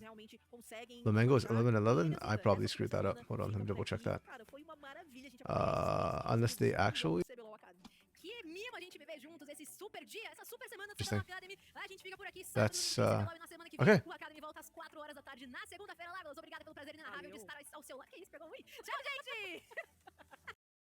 Yeah. That's it for today. Yeah, I mean, some of the teams are doing really, really well, others are not.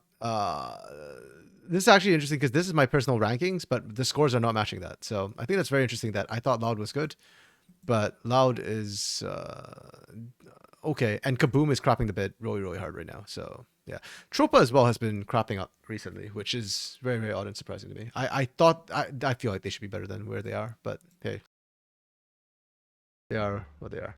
Unironically, Kate Star's gameplay. Yeah, actually, legit, they're really, really good. Oh, drafting. Yeah, no, the drafting score was there, right? Or do you talking about drafting against each other right now? We can draft against each other. You want to do that, or you want to check the data and stats in the middle of the night? So Spoots, we're done watching the streams, the games. So Sign God and I are just gonna mess around a little bit with drafts. I will say this: I am not necessarily the best drafter. I'm a better. Yeah. Why don't we do this, Spoots? If you've got time, you can judge the drafts and decide who won.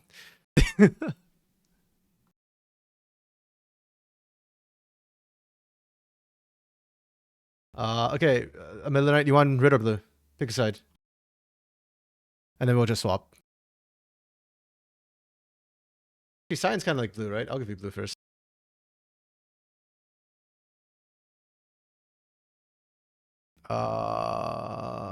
Wait, how do I... You want red? Okay, fine. Hold on, I'll remake. Give me a sec.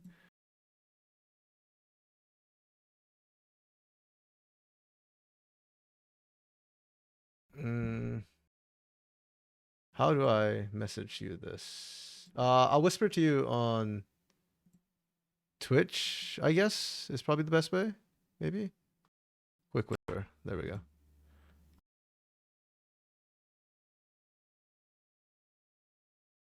Kick my ass.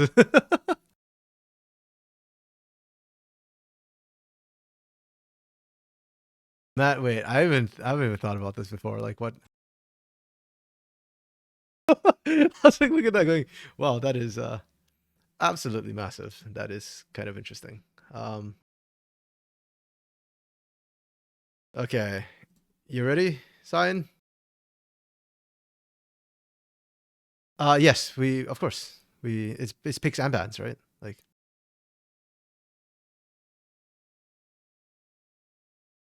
that's how this works.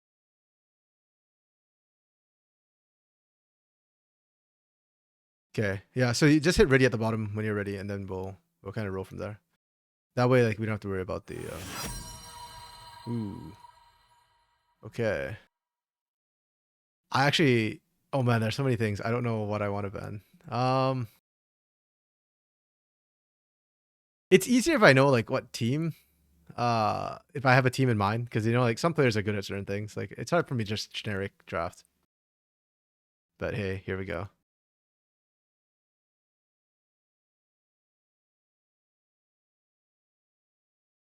Yeah. Actually, I'm going to play some background music too, because this has no background music. Ooh, the Karma ban.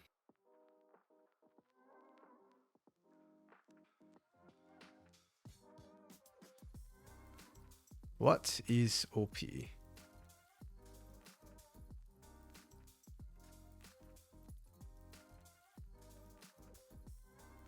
Man, I don't even know what's OP right now. Let's take out Senna, because I don't like Senna. That's like a personal sort of thing.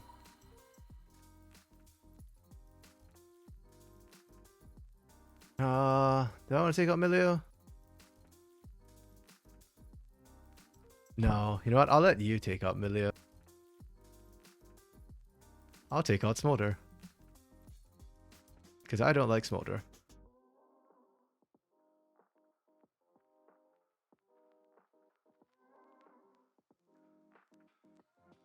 You have not seen... Spoot, we have seen nothing but, man, in the last 2 weeks. It's just so much Smolder everywhere. Smolder everywhere. Oh. That's interesting. Okay, then I'm taking Millia.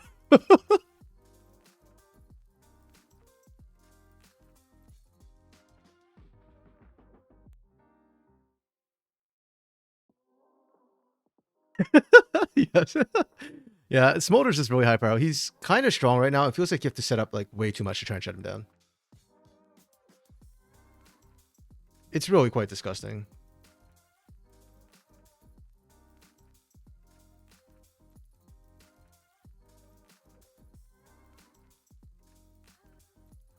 Okay.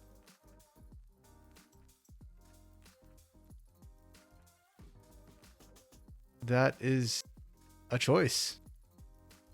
You want to see the secret tech I've been cooking?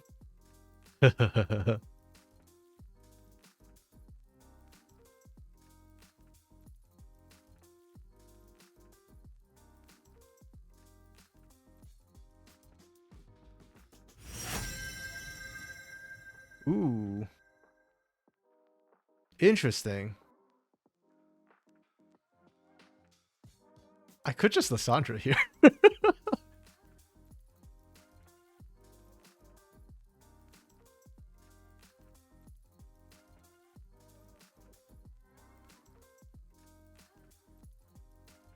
Do I just want to counter you with Lysandra? Or... No, I think there's enough options. Oh, wait, what the... Yo! Yo, that's Lysandra, that's Lysandra, that's Lysandra. Sorry, I forgot about the timer. That was my bad. I was gonna go Cassante, Lysandra. My bad. I'm an idiot. I forgot about the timer. I'm sorry. I am brain dead.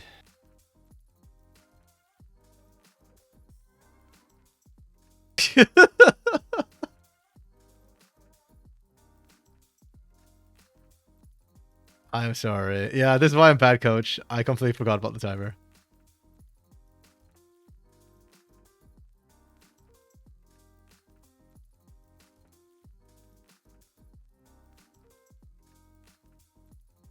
Okay, you're kind of going super long range, interestingly enough.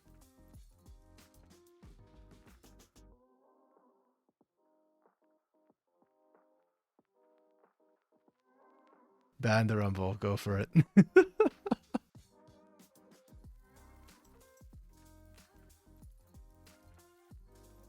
Actually, wait, on the screen so that we don't accidentally forget that this is a thing. I'm Rumble banning in case I don't make this in time. I'm just writing with Sandra on the screen. So if I don't make it... Okay. There we go.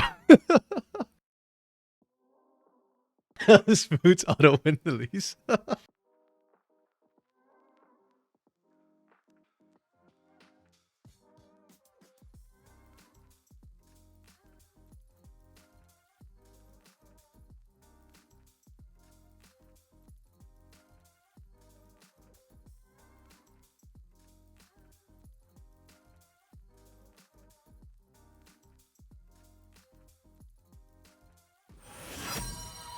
Ooh, Nocturne. Spicy, spicy. Interesting, interesting.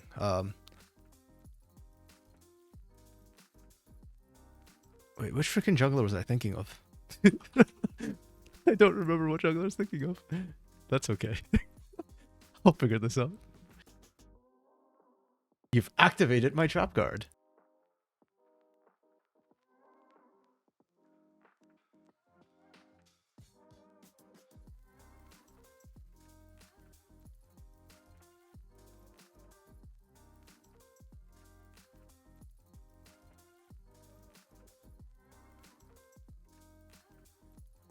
Okay, I already know how my draft plays out. It kind of doesn't matter what you pick. My two picks are going to be the same. Okay. Gragas, Gragas, very nice.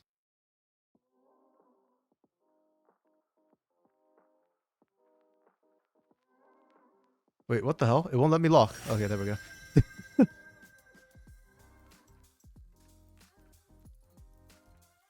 Okay. That's my draft. No, she is not. Not generally speaking, because the problem is that against things like Lucian, against things like Kalista, a lot of the early game champs, she struggles really, really, really hard. But because Cyan ran with Ezreal, I don't have to worry about lane. And Sivir counters Blitzcrank with shield. So laning is going to be a lot easier for Sivir. And then later in the team fights, there's a lot of spells I need to kind of like spell shield. But because you have Milio, your range gets extended. And they're going to have problems getting to my backline. Like, this is not a go forward comp. This is just like kind of front to back team comp. So, yeah. Yeah, I got lucky. Yeah, I screwed up the Lissandra. That was really bad. See, this is why I don't like LB that much, unfortunately. Like, I think she's very punishable. Yeah, especially AD LeBlanc, but yeah, it's fine. Okay, you want to swap side? Actually, no, I'm not asking you. We are next round.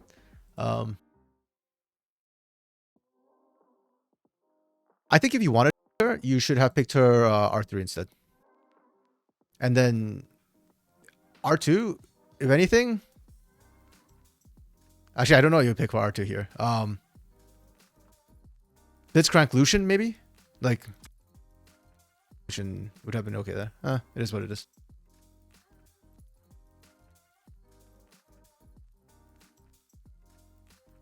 Wait, how do I? Sorry, give me a sec. I don't want to close this. I want this off my screen because I forget how to draft.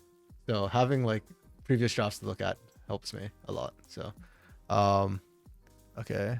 Wait, this new draft? Which is the new draft? Crap. This is new draft. Okay. And this is old draft? Yes, this is old draft. Okay. And you are blue this time. So how do I send this to you?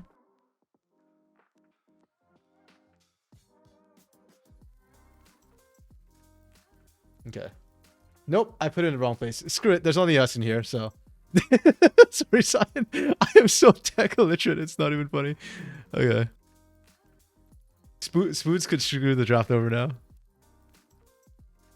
But Spoots wouldn't do that, would you? Hey, Spoots, if you want to play too, go for it. Like, you can draft against each other. I can judge around as well. We can take turns if you want to.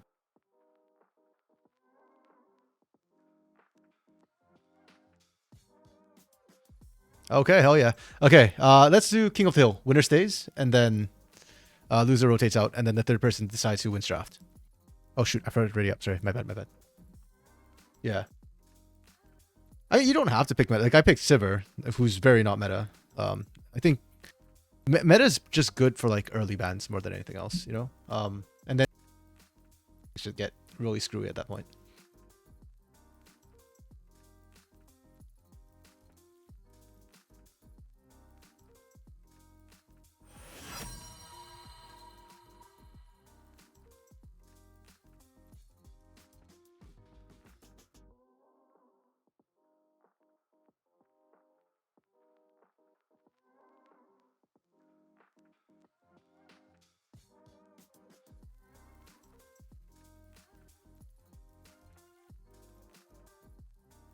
Yeah, I gotta remember that I'm streaming my screen, so I shouldn't like hover my bats on my side.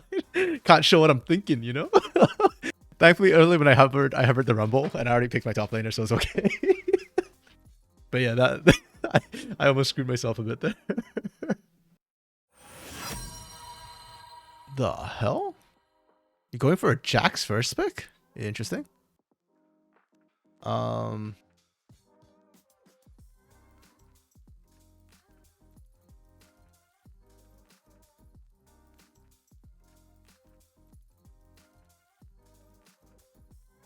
Yeah, I think there are too many OPs right now. It's kind of hard to decide what I kind of want or don't want. I think I'm a bit bot lane focused, so I keep like trying to get prio bot lanes and take out all the OPs in the bot side.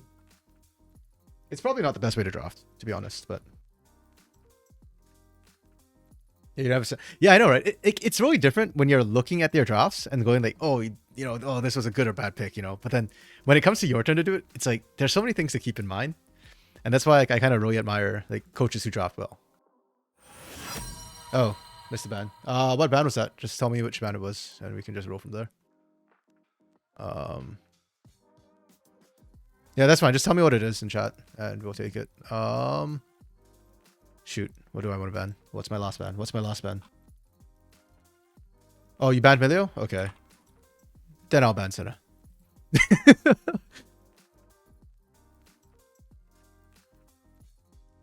I'll write on the screen so that we don't forget. Because I will forget. Yes, you have activated my trap card. Thank God. I was so scared you're going to pick this. Because I took out the Senna and you took out the Milio. Maybe. I might be watching a bit too much CBLOL Academy because I don't think Senna's actually that strong, but I do think she's horrifically obnoxious. I will say that much.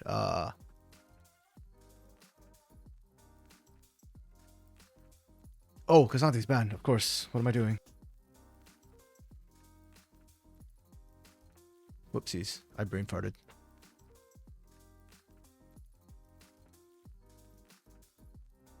I can have the crap smolder.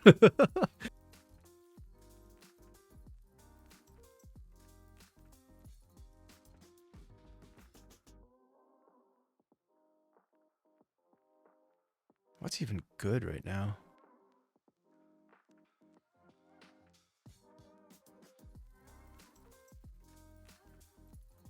Okay. Picking Jackson to smolder. Okay.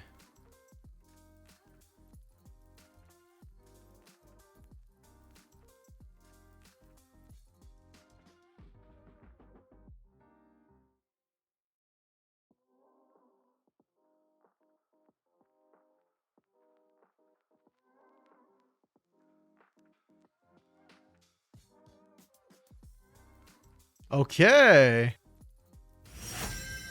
Oh. Hell yeah. Okay, wait, that means you've got AD carry, AD carry, top jungle, support jungle. What do I want to do right now? I want to stop you from reaching my smolder. So let's do. You've banned Nocturne? No, you have not. Ah, shit. Okay.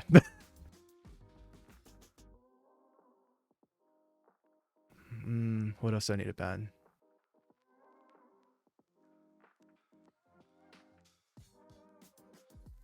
You know what's some really cursed tech that NACL used to have? Tier 2 used to run support Vi just to screw with Zeri. Like Skytech did it, and I think won every single time he did it. It was the screwiest thing ever. I actually really liked it. I don't know if they've nerfed Vi or if Zeri's like still good.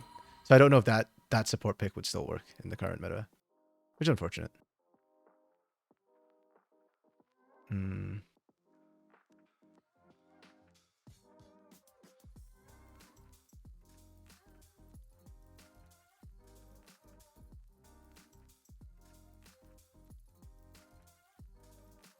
Yeah.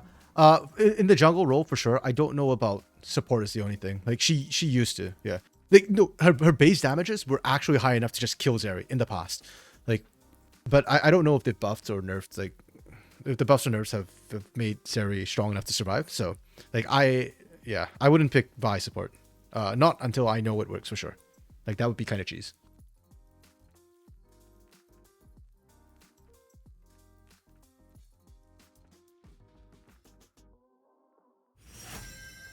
Ah, damn. TF ban. That's pretty good. So I'm looking for support and mid right now. Ooh.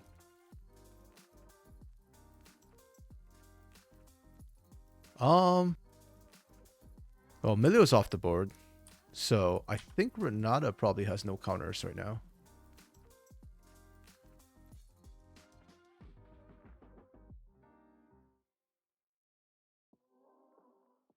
I think.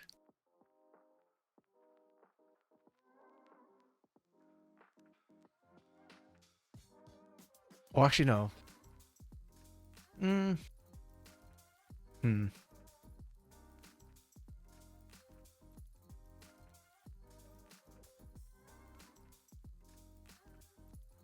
Oh, wow. Okay, okay. I don't hate that. I do not hate that whatsoever.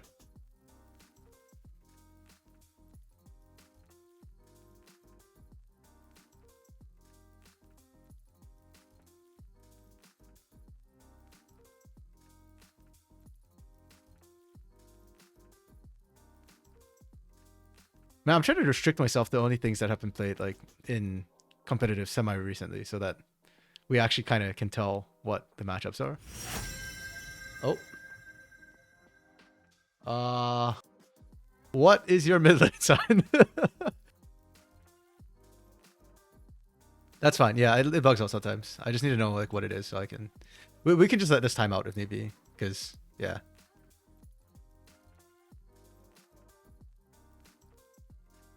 But yeah, I just need to know because I need a counter. You pick Silas? Okay, let me just Silas. I pick Yone, by the way. That's my final pick.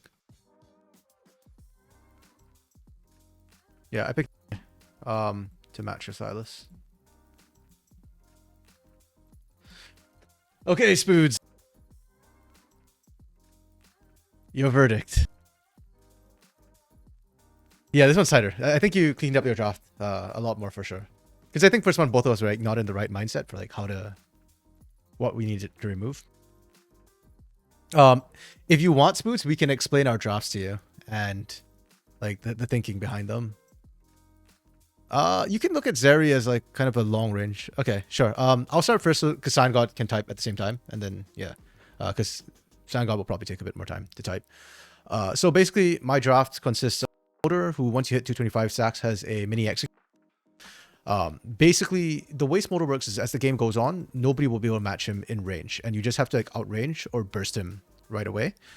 So to enable him to be safe, I have drafted the stuff. I've drafted the Renata for a lot of peel. And Vi will be my counter to Zeri so that Zeri can't hit at the same time. Meanwhile, I have Rumble with AoE to follow up with the sort of Renata ultimate as well. So I'm going to play this defensively. And Yone to counter Silas and also to find backline access and just beat up on Zeri and Janna. I do think of a slight weakness in that I don't have a really strong like tank frontline. Vi will kind of fulfill that role, but it's not like AoE to set up the Rumble. So Rumble in this case is more of a preventative measure than a like big AoE instant win sort of thing. No man, it's all good. Like I don't think this drop is bad by any means. Like that's why I think it's actually kind of close.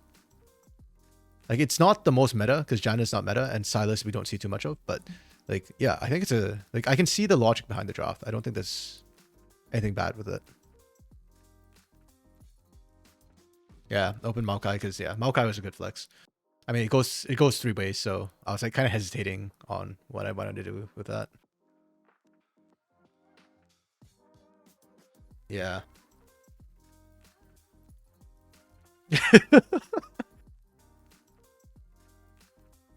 Yeah, I did not expect the Janna. I completely forgot about that. So when you picked it the Vi, I was like, oh, that's actually a really good pick.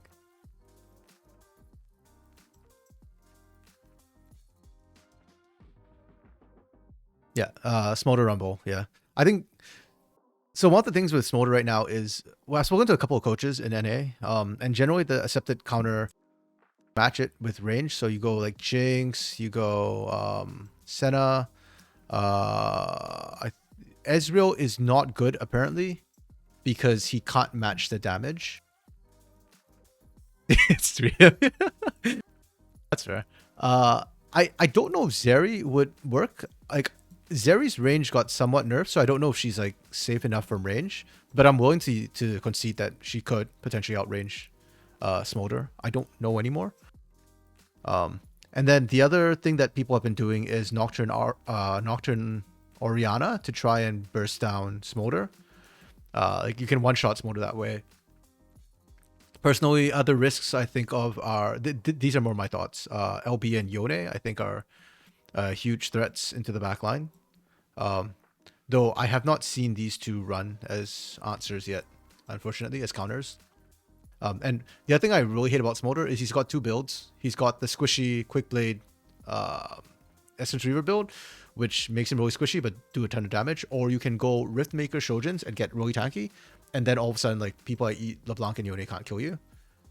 You do less damage, but you still do a lot, and the execution threshold is still there. Okay.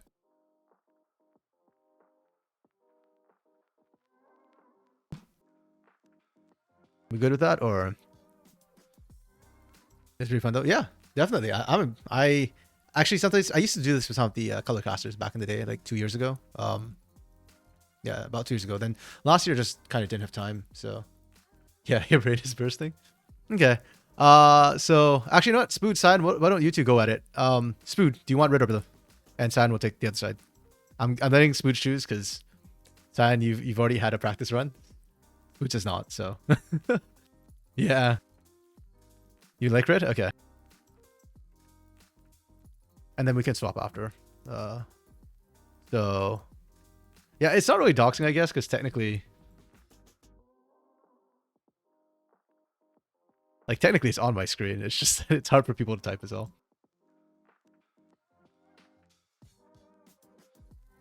Hey, Shine. I'm just gonna call you Shine God because easier than saying a middle of the night and it's getting late and my brain's also getting tired. So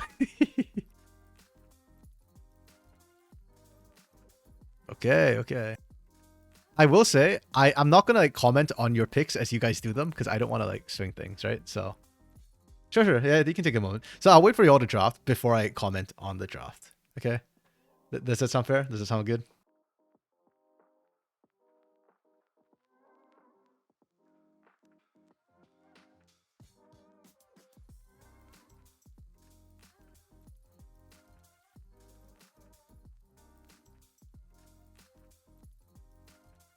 And this gives me time to look at my mobile game while you're doing this. It's all good, man. Spoots, you saw our first draft. Like, literally, like, our first draft between me and Sanagon, we're just kind of, like, not quite sure what we wanted to do, you know? Like, I think I have a small itch just because I comment more on drafts, usually, because I'm actively casting. But you saw how quickly Sanagon picked it up. Like, his Game 2 draft was, like, way better. So, okay, while you guys are thinking about that, let me know when you want to start, by the way. I'm just going to talk about Science draft, because I actually thought this was not a bad draft. This was a pretty good draft. I like this flex, the Maokai. You can flex it around. I do think it's a little bit dangerous when we had like OPs like Smolder and Rumble open. I do think you probably snagging one of that, which is Jax. I really like this because this meant that this was a flex pick, and it also cuts off what I can pick. If Rumble had been banned, I think Jax is incredibly good here because there's not a lot of things that run into the Jax. Like maybe Udyr. Okay, yeah, I already readied up, right? Yeah, Spood's already readied up, so we're just waiting for that. So yeah, when Simon, you're ready, that's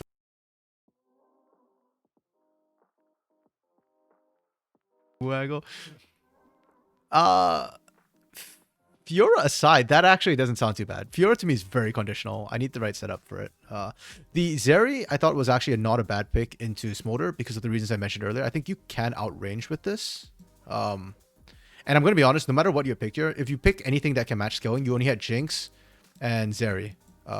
which are your only two options, I think, for outranging. I don't think Cog does enough damage fast enough that you can use him. Or, yeah, so like basically if you went for a scaling option, I was going to just slam a Vi right here, no matter what. So I think you'd have to pick like a early game option, which I was thinking maybe like a Lucian angle here. But then if you did that, I was just going to ban out freaking Nami. Have to pick like a Nautilus or something at that point.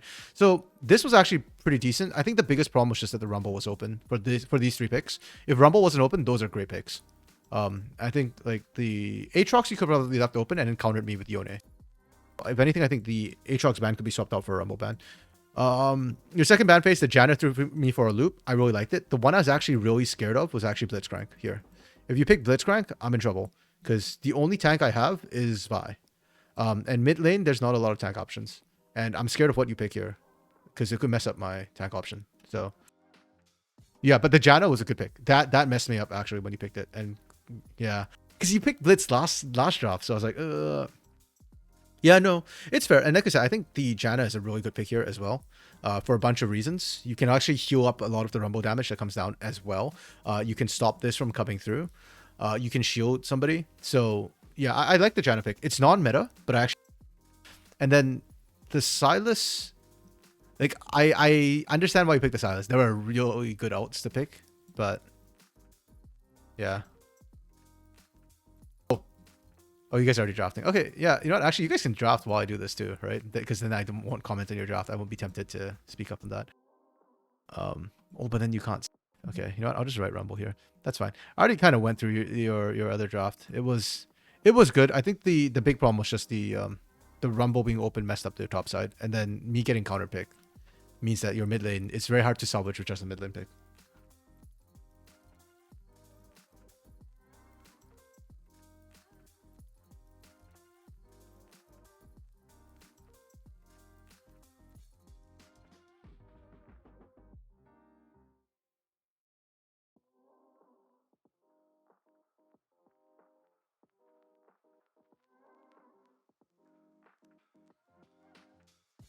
Yeah, this is actually even more fun if we're all in the same VC and like we can actually just directly talk to each other, because then when we screw up, we just tell each other right away.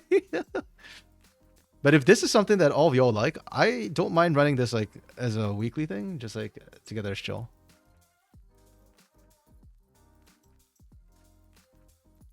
Oh, yeah, Spoots, we miss you, R2. Varus? Okay.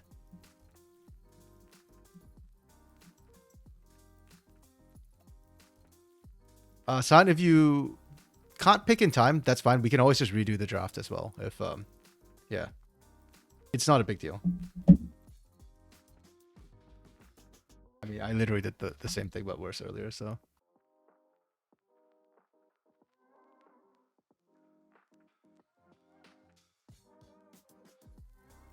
One of my problems is when I'm talking sometimes, like, I forget I need to do stuff. I'm not great at multitasking.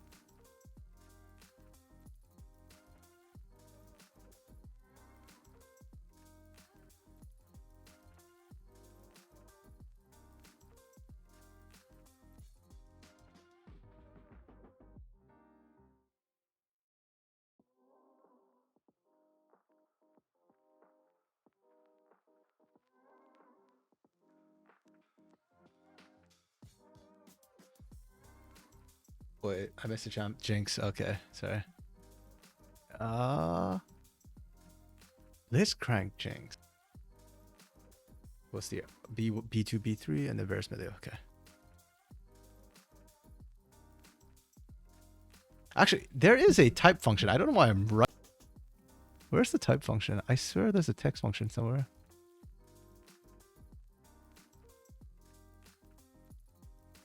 Ah, okay.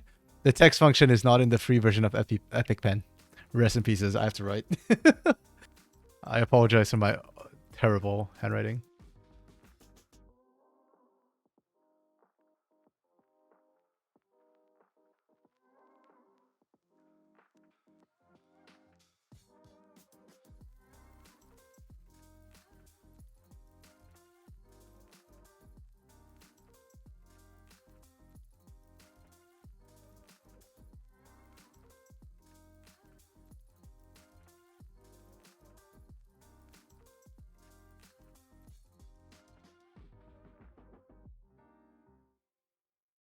Oh, look at cute little Gnar on the ban list.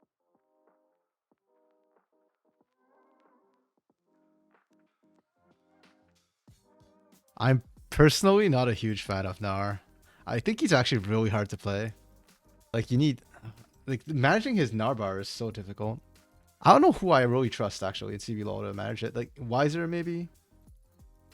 Like, Robo has been kind of hit or miss. F&B, not a huge fan when he does it.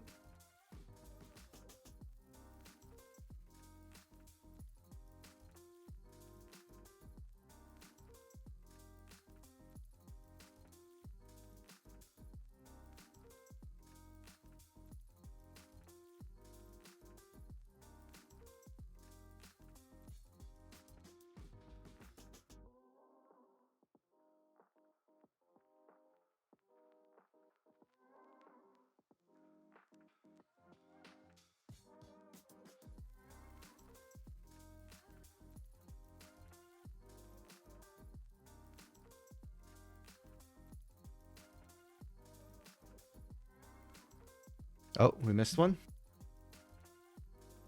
What are we missing here, Sign? Ooh, Vigar, spicy. Wait, what top laner did we pick? Ornn, okay. Yeah, I don't know if this is like kind of buggy, but yeah, sometimes like the lock button doesn't work. Okay, let's run through this draft. We've got a Maokai first pick. I like it. We go Karma Varus, really strong poke lane. Really hard to... Actually, no. Yeah. It looks like a really hard to deal with poke lane, but it's not even that because you went with Milio. You Blitzcrank Jinx, and you picked Milio into Blitzcrank. You brave soul, Spoods. Brave, brave soul. Thankfully, that's a Jinx and not a Lucian, or I would have auto-lost your bot lane. As it stands, I favor... How do I put this? I think this side is a +1 on this for Blitzcrank Jinx. Then second ban phase, you ban out mid-top. Okay, yeah, because the Maokai has kind of lost part of its flex value. A lot of top lane bans actually coming through from Cyan God. Okay, and then you pick Sedge, which is good. Oh, by the way, you also lost flex value on Karma. So both of you lost flex value on your first picks, interestingly enough. You pick Sedge for good frontline. I like the idea. It's good into Blitzcrank. It's good into Maokai. You can eat that. We go for Ornn, blind in the top lane. Okay, that's good. You go for Vigar and you go for Jace. Okay. You have Ornn for engage. You have... Okay, so you've got a lot of hook. You've got a lot of engage potentially. Scaling, Varus Milio. You are running Jace into Ornn, Karma into Vigar, and Sedge is your jungler. Can you bridge fast enough to end this game? Okay. Here's an interesting question. What tier are we playing at? Are we playing tier 1 or tier 2? Because here's my thinking. I think in tier 2, Cyan God's comp wins in tier 2. But I think tier 1, Spood's comp wins. And here's my reasoning. Cyan God's comp needs a lot of scaling time.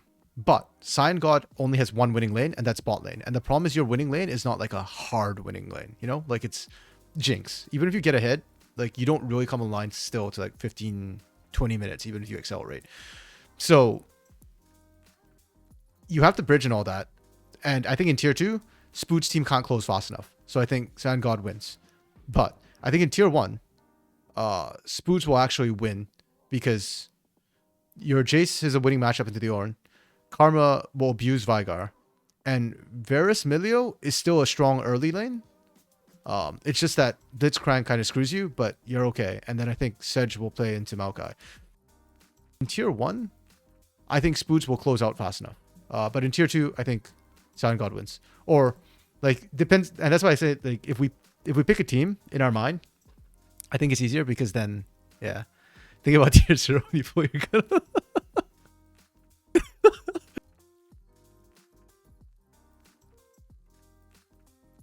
Yeah, like if if this was like, say, Pain Academy, right? Or if this was Pain Gaming up against like anybody except for maybe Liberty when Pain is trolling, or like Kate Stars, I think Pain wins this draft. But if it's like Liberty or Kate Stars, then I think like Spoods actually wins this draft.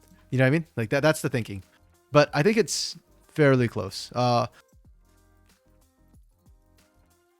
If I think there's like a sin in this draft, it's probably the Milio pick after we see the Blitzcrank pick here. Yeah, because I'm not a huge fan of Jinx and Blitzcrank together. Like it just feels like they want to do different things. But you picked this. If you had gone with like just like a Nautilus, Nautilus open, yeah, Nautilus, Leona, Braum, Alistar, I think this is a hard winning lane against that. But yeah. But other than that, I like the ideas. Instead of Vygar here, maybe something with a better matchup into Karma, and I would have given it to Cyan God. I just think that the Vygar into Karma is asking to be spanked. Okay. Let's have y'all switch sides. So that was Spoods red, Cyan blue. Now we do Spoods blue, Cyan red. And after that, I'll draft against you, Spoods, so that we all get some fun here. Wait, I forgot who I said was blue. Spoods blue, right? And then Cyan red.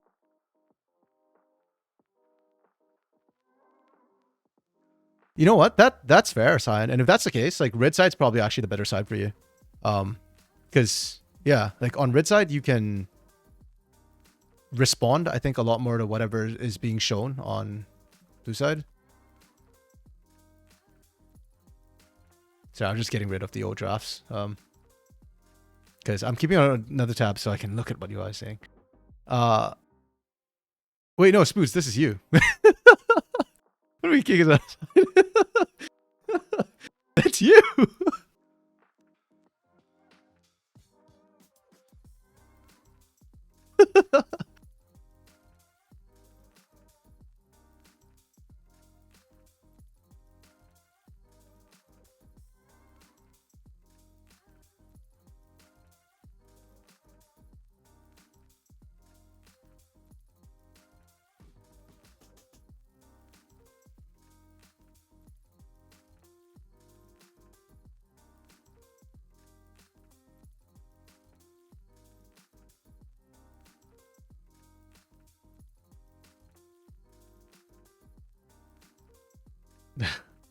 Yeah, red side, I guess, no idea what's meta right now. I mean, you can go by CBLOL meta, that's fine, or CBLOL Academy meta. I'm okay with either of those. Yeah, I mean, I'll judge like I did earlier. If I think it works in one meta but not the other, like T1 versus T2, I will explain it, and then yeah, that's fine. You know, like it's not like we're playing for prize money or anything. You know, it's just kind of chill. Yeah. Sometimes, like when I used to do this, sometimes like we wouldn't agree who won, and we'd just be like, okay, that's fine. You know, as long as we're both happy with the draft, it's okay. It's more just like try and make sure we don't troll ourselves in draft, and just making sure like we understand and kind of know how to read the draft as an exercise for color casters.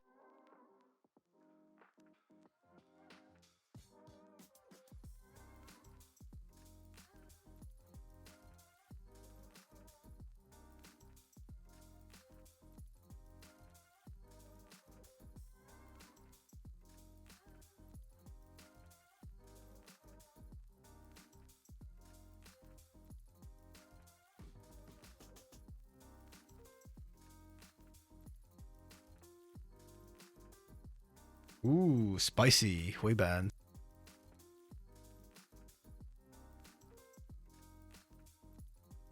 Yeah, somebody reposted this Hui cosplay on my Twitter, like which I saw on Twitter. And it was actually really, really good. It was this girl cosplaying Hui. And dang, Hui looks like a female Hui looks good. Bad Maokai? Okay. Sorry, my bad. Too busy talking about female Hui. Gender bent Hui. Forgot to write.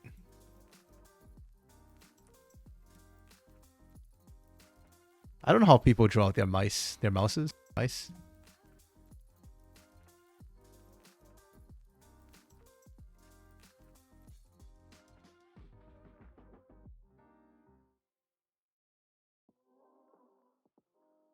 Always valid way.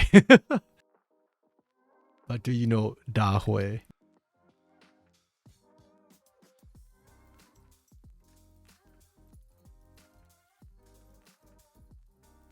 I actually don't even get that meme. The whole Da Hui, the do you know Da Hui or whatever that one was. It's VR chat, I think.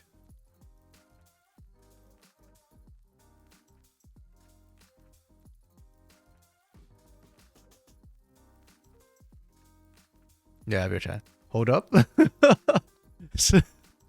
You can't draft? Oh, okay. Wait, hold on. Yeah, we redo. So just do the same things you did up to this point. Like the up to the first thing.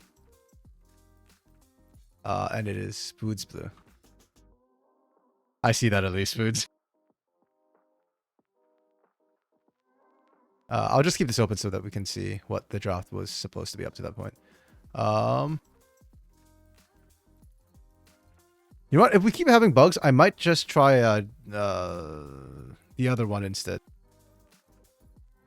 What's it called? Draft law, and I forget the other one. What's it called? Spoods, do you know? As a producer, like you might know. Draft law, and the other one before this was oh, why am I blanking on this? Pro Draft, yes, thank you. Pro Draft for so long. Draft law only came out like last year, and I just could not for the life of me remember what it was called.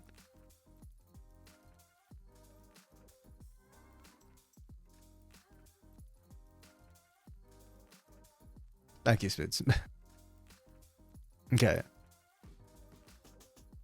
So, yeah, okay. I'll just check back and forth. And then once you're caught up with the first pick Ash, I'll switch back. I'll switch to the new draft.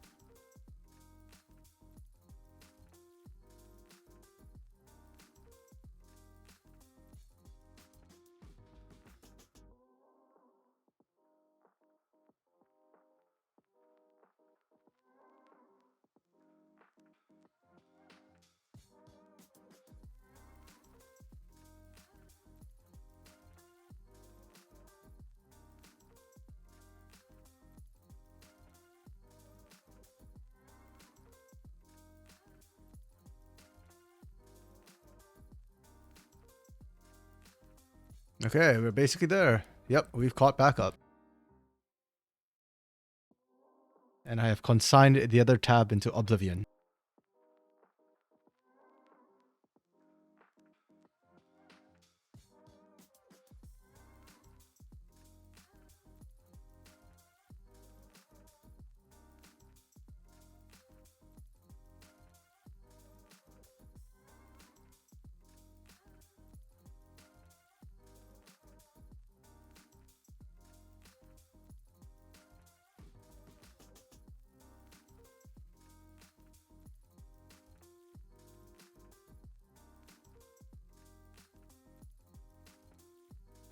Oh, we cooking! Hot pot combo, let's go.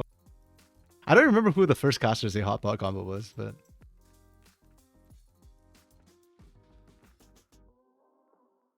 I like it. I like it. I've always used that name for it ever since I heard it.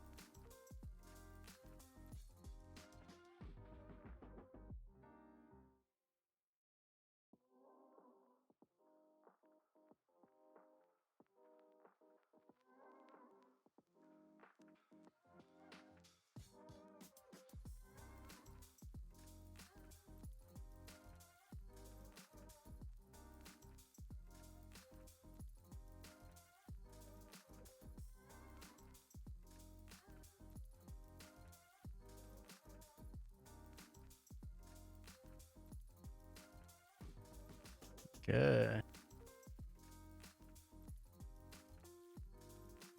Song of Fire and Ice coming out here from Cyan. I like it. I like it.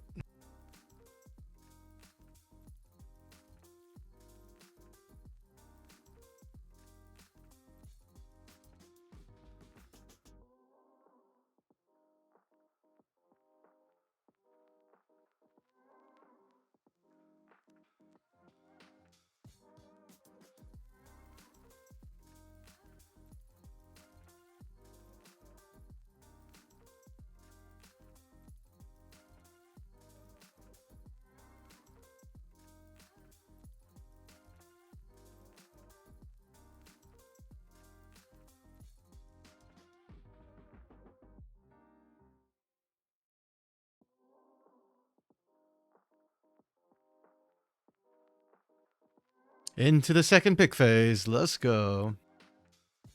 A lot of mid lane focus between the two of you in the second ban phase. One would almost think y'all don't like mid laners or something.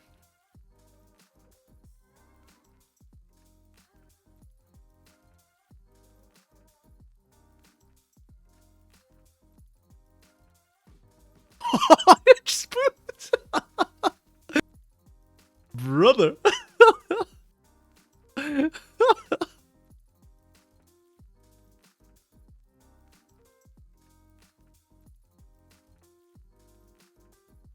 This is You're pandering to the judges, Foods. You're pandering to the judges. That's an illegal move.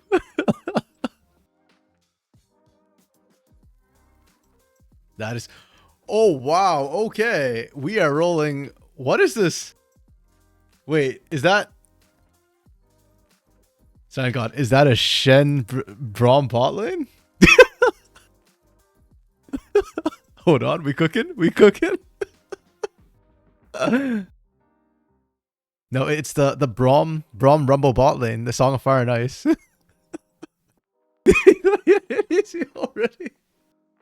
Well, this is what you drafted, son God.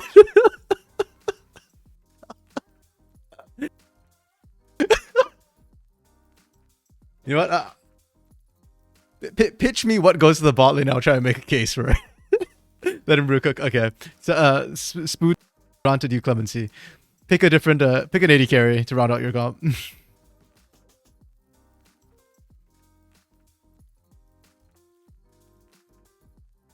Genuinely though, like if this was the draft I was forced to play, I would go with Jungle Shen. Oh no, sorry, I'd go with. Wait. I would go with. Yeah, okay. I would go with Okay, Braum has to go support. I would go Braum Jarvan in the bot lane against Ashe Draven. Like, it's not ideal, but at least you can try and do a kill lane. Send Rumble to the jungle and Shen into the top lane. Because Shen and Ornn will just handshake. Shen will actually, yeah, they'll just handshake that lane. And then Rumble can at least fast clear. And then I pray to God that we find some good team fight. Replace Shen with Sivir? Okay. But yeah, I would be praying real hard. University instead. I mean, I've seen some collegiate games where problems happen and people draft it wrongly and they had to play with a bad draft. And then you just make the best you can of that situation. Okay, Spoods with the Ashe pick. Ashe Draven. Oh, actually, why Sivir? I'm actually kind of curious. Why Sivir here? Because I guess you've got good team fight, scaling team fight. And then you outscale Spood's team at least, because Ornn's not going to salvage this team in terms of late game. But wait for 3:37 a.m. I'm sleeping now. Okay, you know what? We'll end. If you're up for one more Silent God, like I will. If you want to just judge me and Spoods going at one, if not, if you want to go to sleep, go for it, man. Like, yeah, it's way too early in the morning for you to be awake right now, even if you sleep late. I will award this draft to Silent God though. And my explanation is this: so Ashe Draven's a really good, strong early bot lane, but I don't think finish Braum, Sivir, because Braum is actually one of the champions that messes up Draven pretty badly. The shield, to run from Vine Engage. Oh, actually, that's a good call. Yeah. Draven actually struggles into Braum specifically because the unstoppable or unbreakable shield messes up Draven and can actually block his ult and can actually tank his axes. So Braum's one of the few supports who can actually survive a Draven lane. And Sivir, Braum is not looking to push anyways. You're just under turret wave clearing. Ashe will struggle to poke into both Sivir and into Braum because Braum eats your poke and Sivir. Your top lane, Rumble is going to cook Ornn. To start with, Ornn will scale, but I don't see a scaling pick that would go with the Ornn. So your Ornn just feels like it's going to prop up the late game a little bit. Your spike is early game, mid game with this comp, and I don't think you can spike hard enough to deal with Rumble J4 early, and then I think Sivir Akali outscales. Points for the spice. You know what? Yeah, I really like this. Like I said, +1. I was thinking real hard, man. I was thinking maybe you can chunk the Sivir. But I think the problem's just kind of too hard. If you go Ezreal here, I would like the Ezreal better, but I would still award it to Silent God because I think Sivir outscales Ezreal. We saw that quite a bit. Spring, was it? When we were seeing Jinx and Sivir and Ezreal being sort of the top tier AD carries. And also, I think Akali is just a problem for your composition. You don't have a way to stop Akali from just jumping your Ezreal. Yeah. So, I kind of give this one to...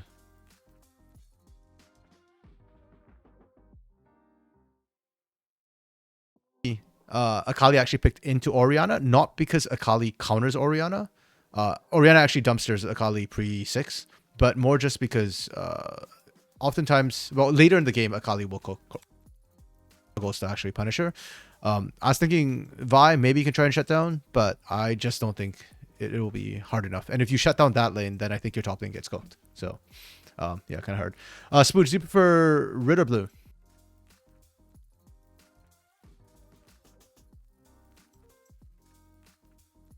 Back to red? Okay.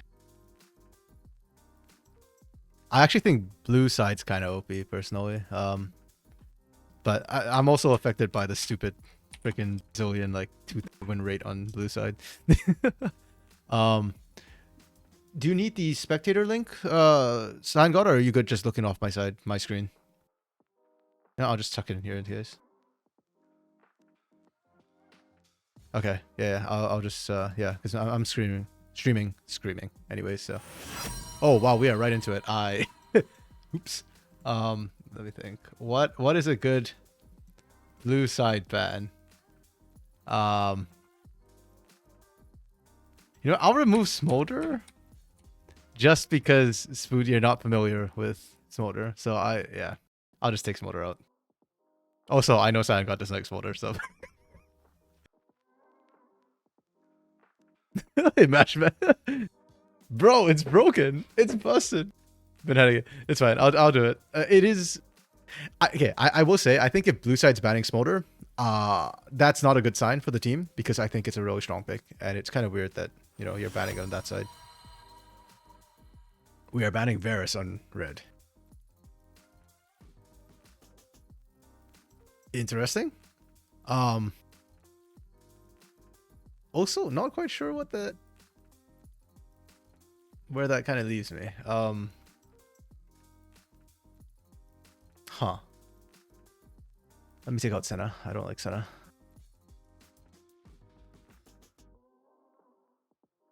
Handicap banners. We are batting Yori on... Okay. Okay. Actually, this makes this draft really interesting. Oh, no. Oh, actually, yeah, actually. Okay. That was a misclick, by the way. But the click on it was a mistake, but the lock-in was like, yeah. Bro, what are we cooking here? What are we even cooking?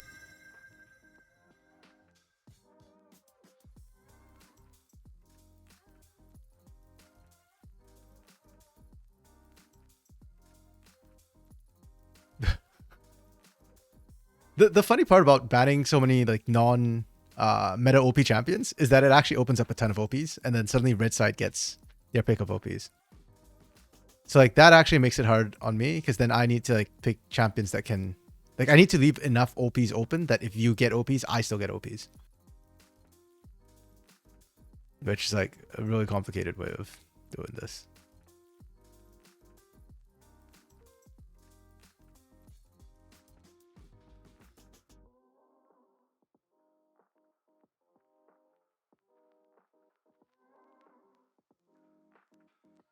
Okay. Okay.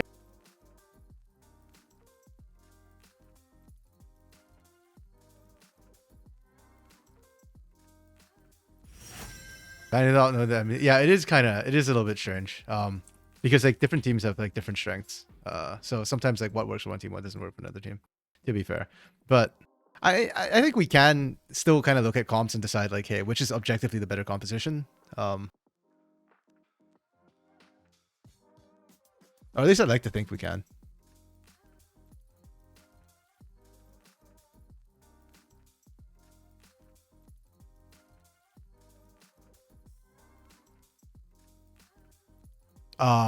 She's right here.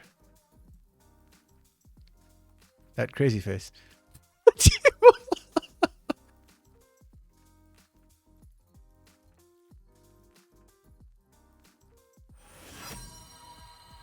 Okay, we bad in Cassante. Oh. Wait, I forgot that we didn't ban this guy. We got this far without banning Maokai. We really got this far without banning Maokai. Oh, why aren't you playing her? Oh, because she's super risky. And you can really shut her down if you know what you're doing.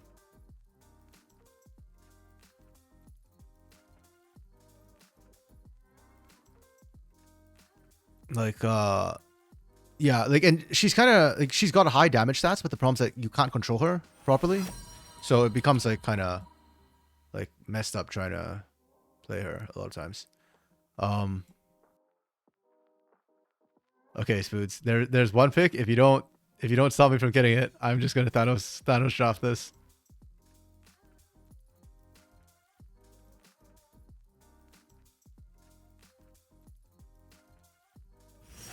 Okay, I think I want this. And what counters? Wait, you're still looking for jungle. Sedge is still on the table if you want to tank, but what do I go in top that just absolutely wrecks everything anyways? You know what? I'm oh, you bad Yone, crap. I was gonna say I'm just gonna play a fire. Yeah, we can get in here. I'm fine with that.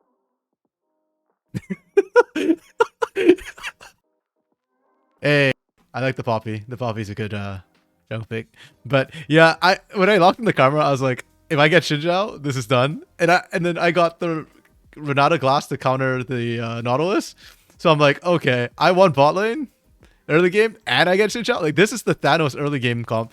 This could have been an Aatrox instead if I wanted, but I figured I could use a bit more. So I went with the Kennen, and Kennen has a pretty decent laning phase into Gnar. Like, Gnar doesn't get the range advantage over Kennen. So I think it's considered Kennen favored, but not like, it's not like an auto win for the Kennen. So I'll just like consider handshake, but it just fits everything else. Yeah, Xinjiao is just messed up. Not a glass. Yeah. Yeah, so it's I.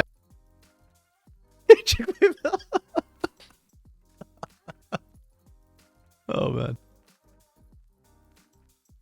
But dude, I forgot you banned the Yone. I was like, I think I picked Yone here to just, you know, beat up on the Gnar. But then, like, yeah, turned out you did ban it. I was like, oh crap. You get the spoon, honestly? Okay, Sound God. I need to hear the logic behind this. Because I think I have 3 winning lanes plus insane early game. People logic. Yeah, you see, the top lane is worth, you know, like $1,000. The mid lane. That's fair. Logic, he gave me money. Okay. I'm sorry. Yeah, I couldn't outdraft money. But understandable. You know, I'm not a hit coach. I'm not Coach CL. I can't just outdraft money there.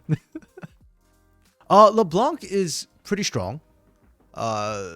She's got AP and AD builds. AP is actually really good. Her ratios are really good. Yeah, Takui. That's fair. The AD build's super frustrating. It's really hard for players to trade into it, for the most part, because she just does more than most mages, and she's mobile enough that very few people can trade into her like consistently when she does that. Because she just distorts in, does her poke, and then leaves, and then what are you supposed to do? So, yeah, but I think that's why I kind of hate it that Tin Owens was just blinding this LeBlanc. I don't think she's blindable. Like, Avenger tried to play it, it didn't work. Because there are answers, right? Like, the Sandra's a hard counter. The Karma is a soft counter because LeBlanc can't do anything to Karma. And Karma gets better shove, get better poke, better everything, and you just shield through everything she wants to put out in lane. By the time LeBlanc skills up, like half the game's over. So LeBlanc has to roam against Karma, but Karma has better roam timings because she gets better shove. Yeah, Galio is a counter to her as well. Even though you build him mostly AP now, he still out trades her. The taunt really screws with her. You can run Azir as a handshake with LeBlanc, and that's why we see AD LeBlanc, because AD LeBlanc can at least try and answer the Azir. If you go AP LeBlanc, then Azir tends to win those trades, especially if the game goes on and he scales up. So I don't think LeBlanc is first pickable. I think you have to kind of deal with the answers. You have to make sure there are no answers to her. You can also run things like Vi if you want to handle her, because anything that just locks her down, basically. You remember the comp? Okay, let's hear it. Oh, we go through that. And then, yeah, I already explained Kalista Renata just dumps on, like, Nautilus. They're the only pairing where, like, Lucian Nautilus and Draven Nautilus is probably as close as you get to beating this, but Renata just runs Nautilus. Nautilus can't do anything into a Renata ever. So it's really, really difficult. And then the AD carries that normally you use to beat Kalista do not do well into Renata because they're short range. So you can't dodge out her hostile takeover, basically. You have to, like, kind of run cleanse. And then you lose out on combat summoners. Yeah, and yeah, that's why, like, Renata Glass is considered hard counter to most engaged champions. And that's why you run Blitzcrank into her, because Blitzcrank isn't engage into her, it is pull her to you. Then that's one of the counters. I like the Blitzcrank counter personally into Renata and Milio a lot. Yeah, but Nautilus can't deal with her. Leona can't deal with her. Alistar can't deal with her. Braum into Renata is an interesting one. Like, Braum doesn't win that. He just doesn't, like, it's just like they stare at each other. Funny kind of thing when you have Braum Renata. It's actually kind of funny watching them play because both of them are defensive supports.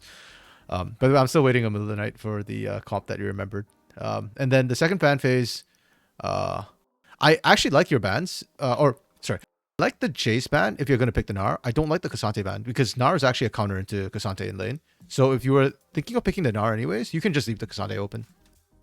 Like, I would not have picked the Cassante into this. This is a rough one. Okay, just keep running with suits. Okay. Well, you looked it up, sure. Yeah. Okay. Post Cassante stress order. Yeah, that's true. I think if you watch CB LOL, it's understandable. But right now, running into Cassante is, if you're feeling confident, you can run Udyr and beat him. You can run Gnar into Cassante, and we can run Aatrox into Cassante. In Academy, we're seeing Gwen as well as one of the counters, though I would argue this is not working too well. So I don't like the Gwen counter. I'd take Aatrox, I'd take Udyr, I'd take Gnar as good answers into Cassante. I would also accept tanks like Ornn as a handshake, but you're not winning that lane, and you have to pick a skill in comp if you want the Ornn. Cassante. That was my instinct so far from watching it. But I know that some teams still run it. So, and I wasn't sure, like, if maybe LPL, like, they're beating it with that. I don't know. But I wouldn't expect them. Like, that's not my gut instinct.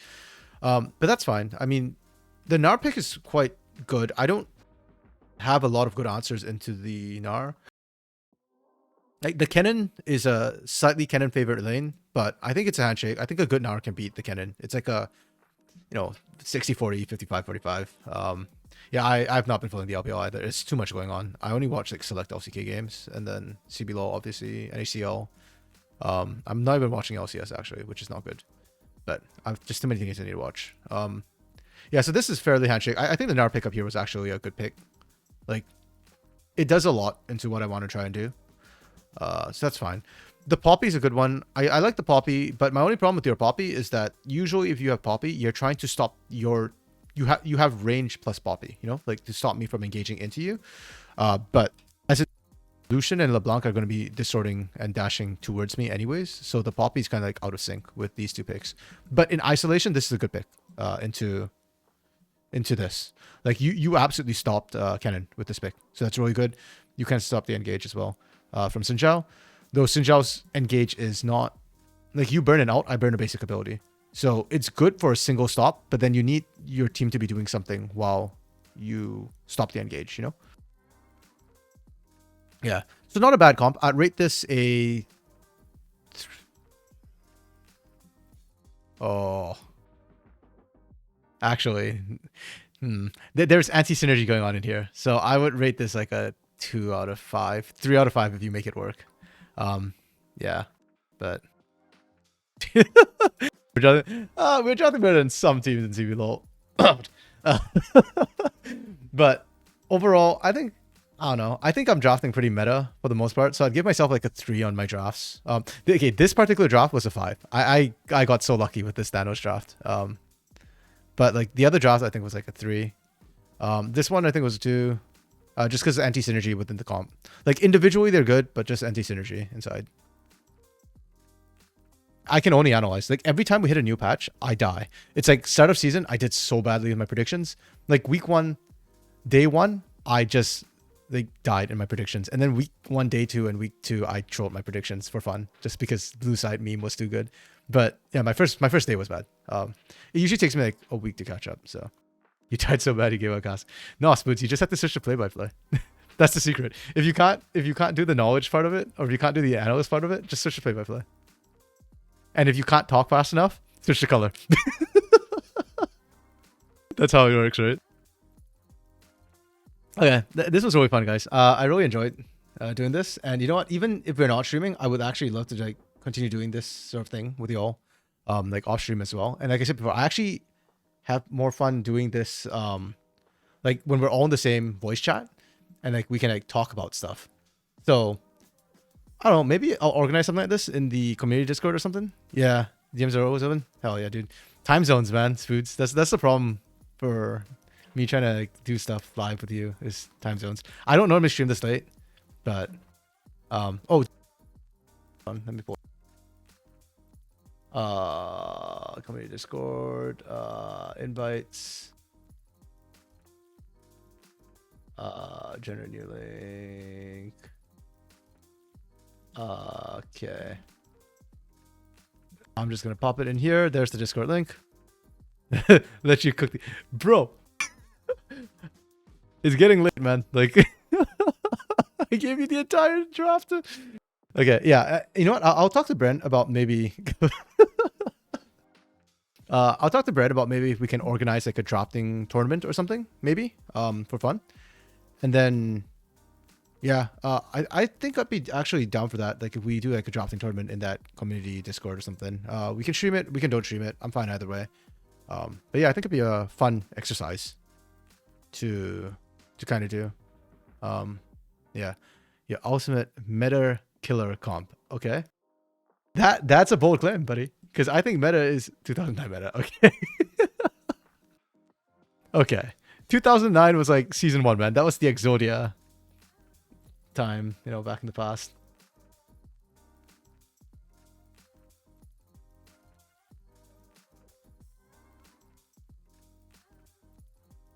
That was like what, Atmos, Warmog, and whatever. Master Yi open. Yeah. The Master Yi was season 2 or season 3, right? With Alex Each, the AP Master Yi mid builds. Those were terrifying, man. I hated that so much in solo queue. Everybody was running it. You couldn't push them out of lane. Insta clear. Show me the comp that transcends time. Let's go. Okay, you know what? Sign God, I'm giving you 5 minutes. Yeah, I need a tip too. Have a good one, Spoods. Have a good day at school. Peace, man.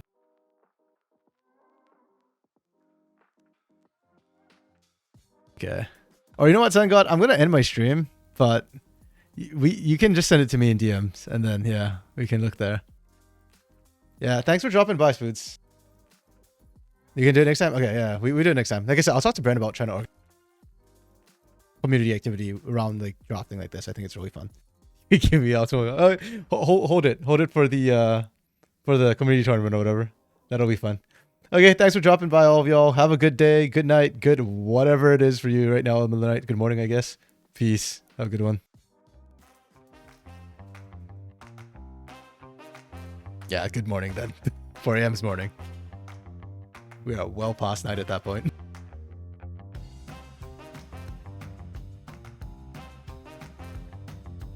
See ya.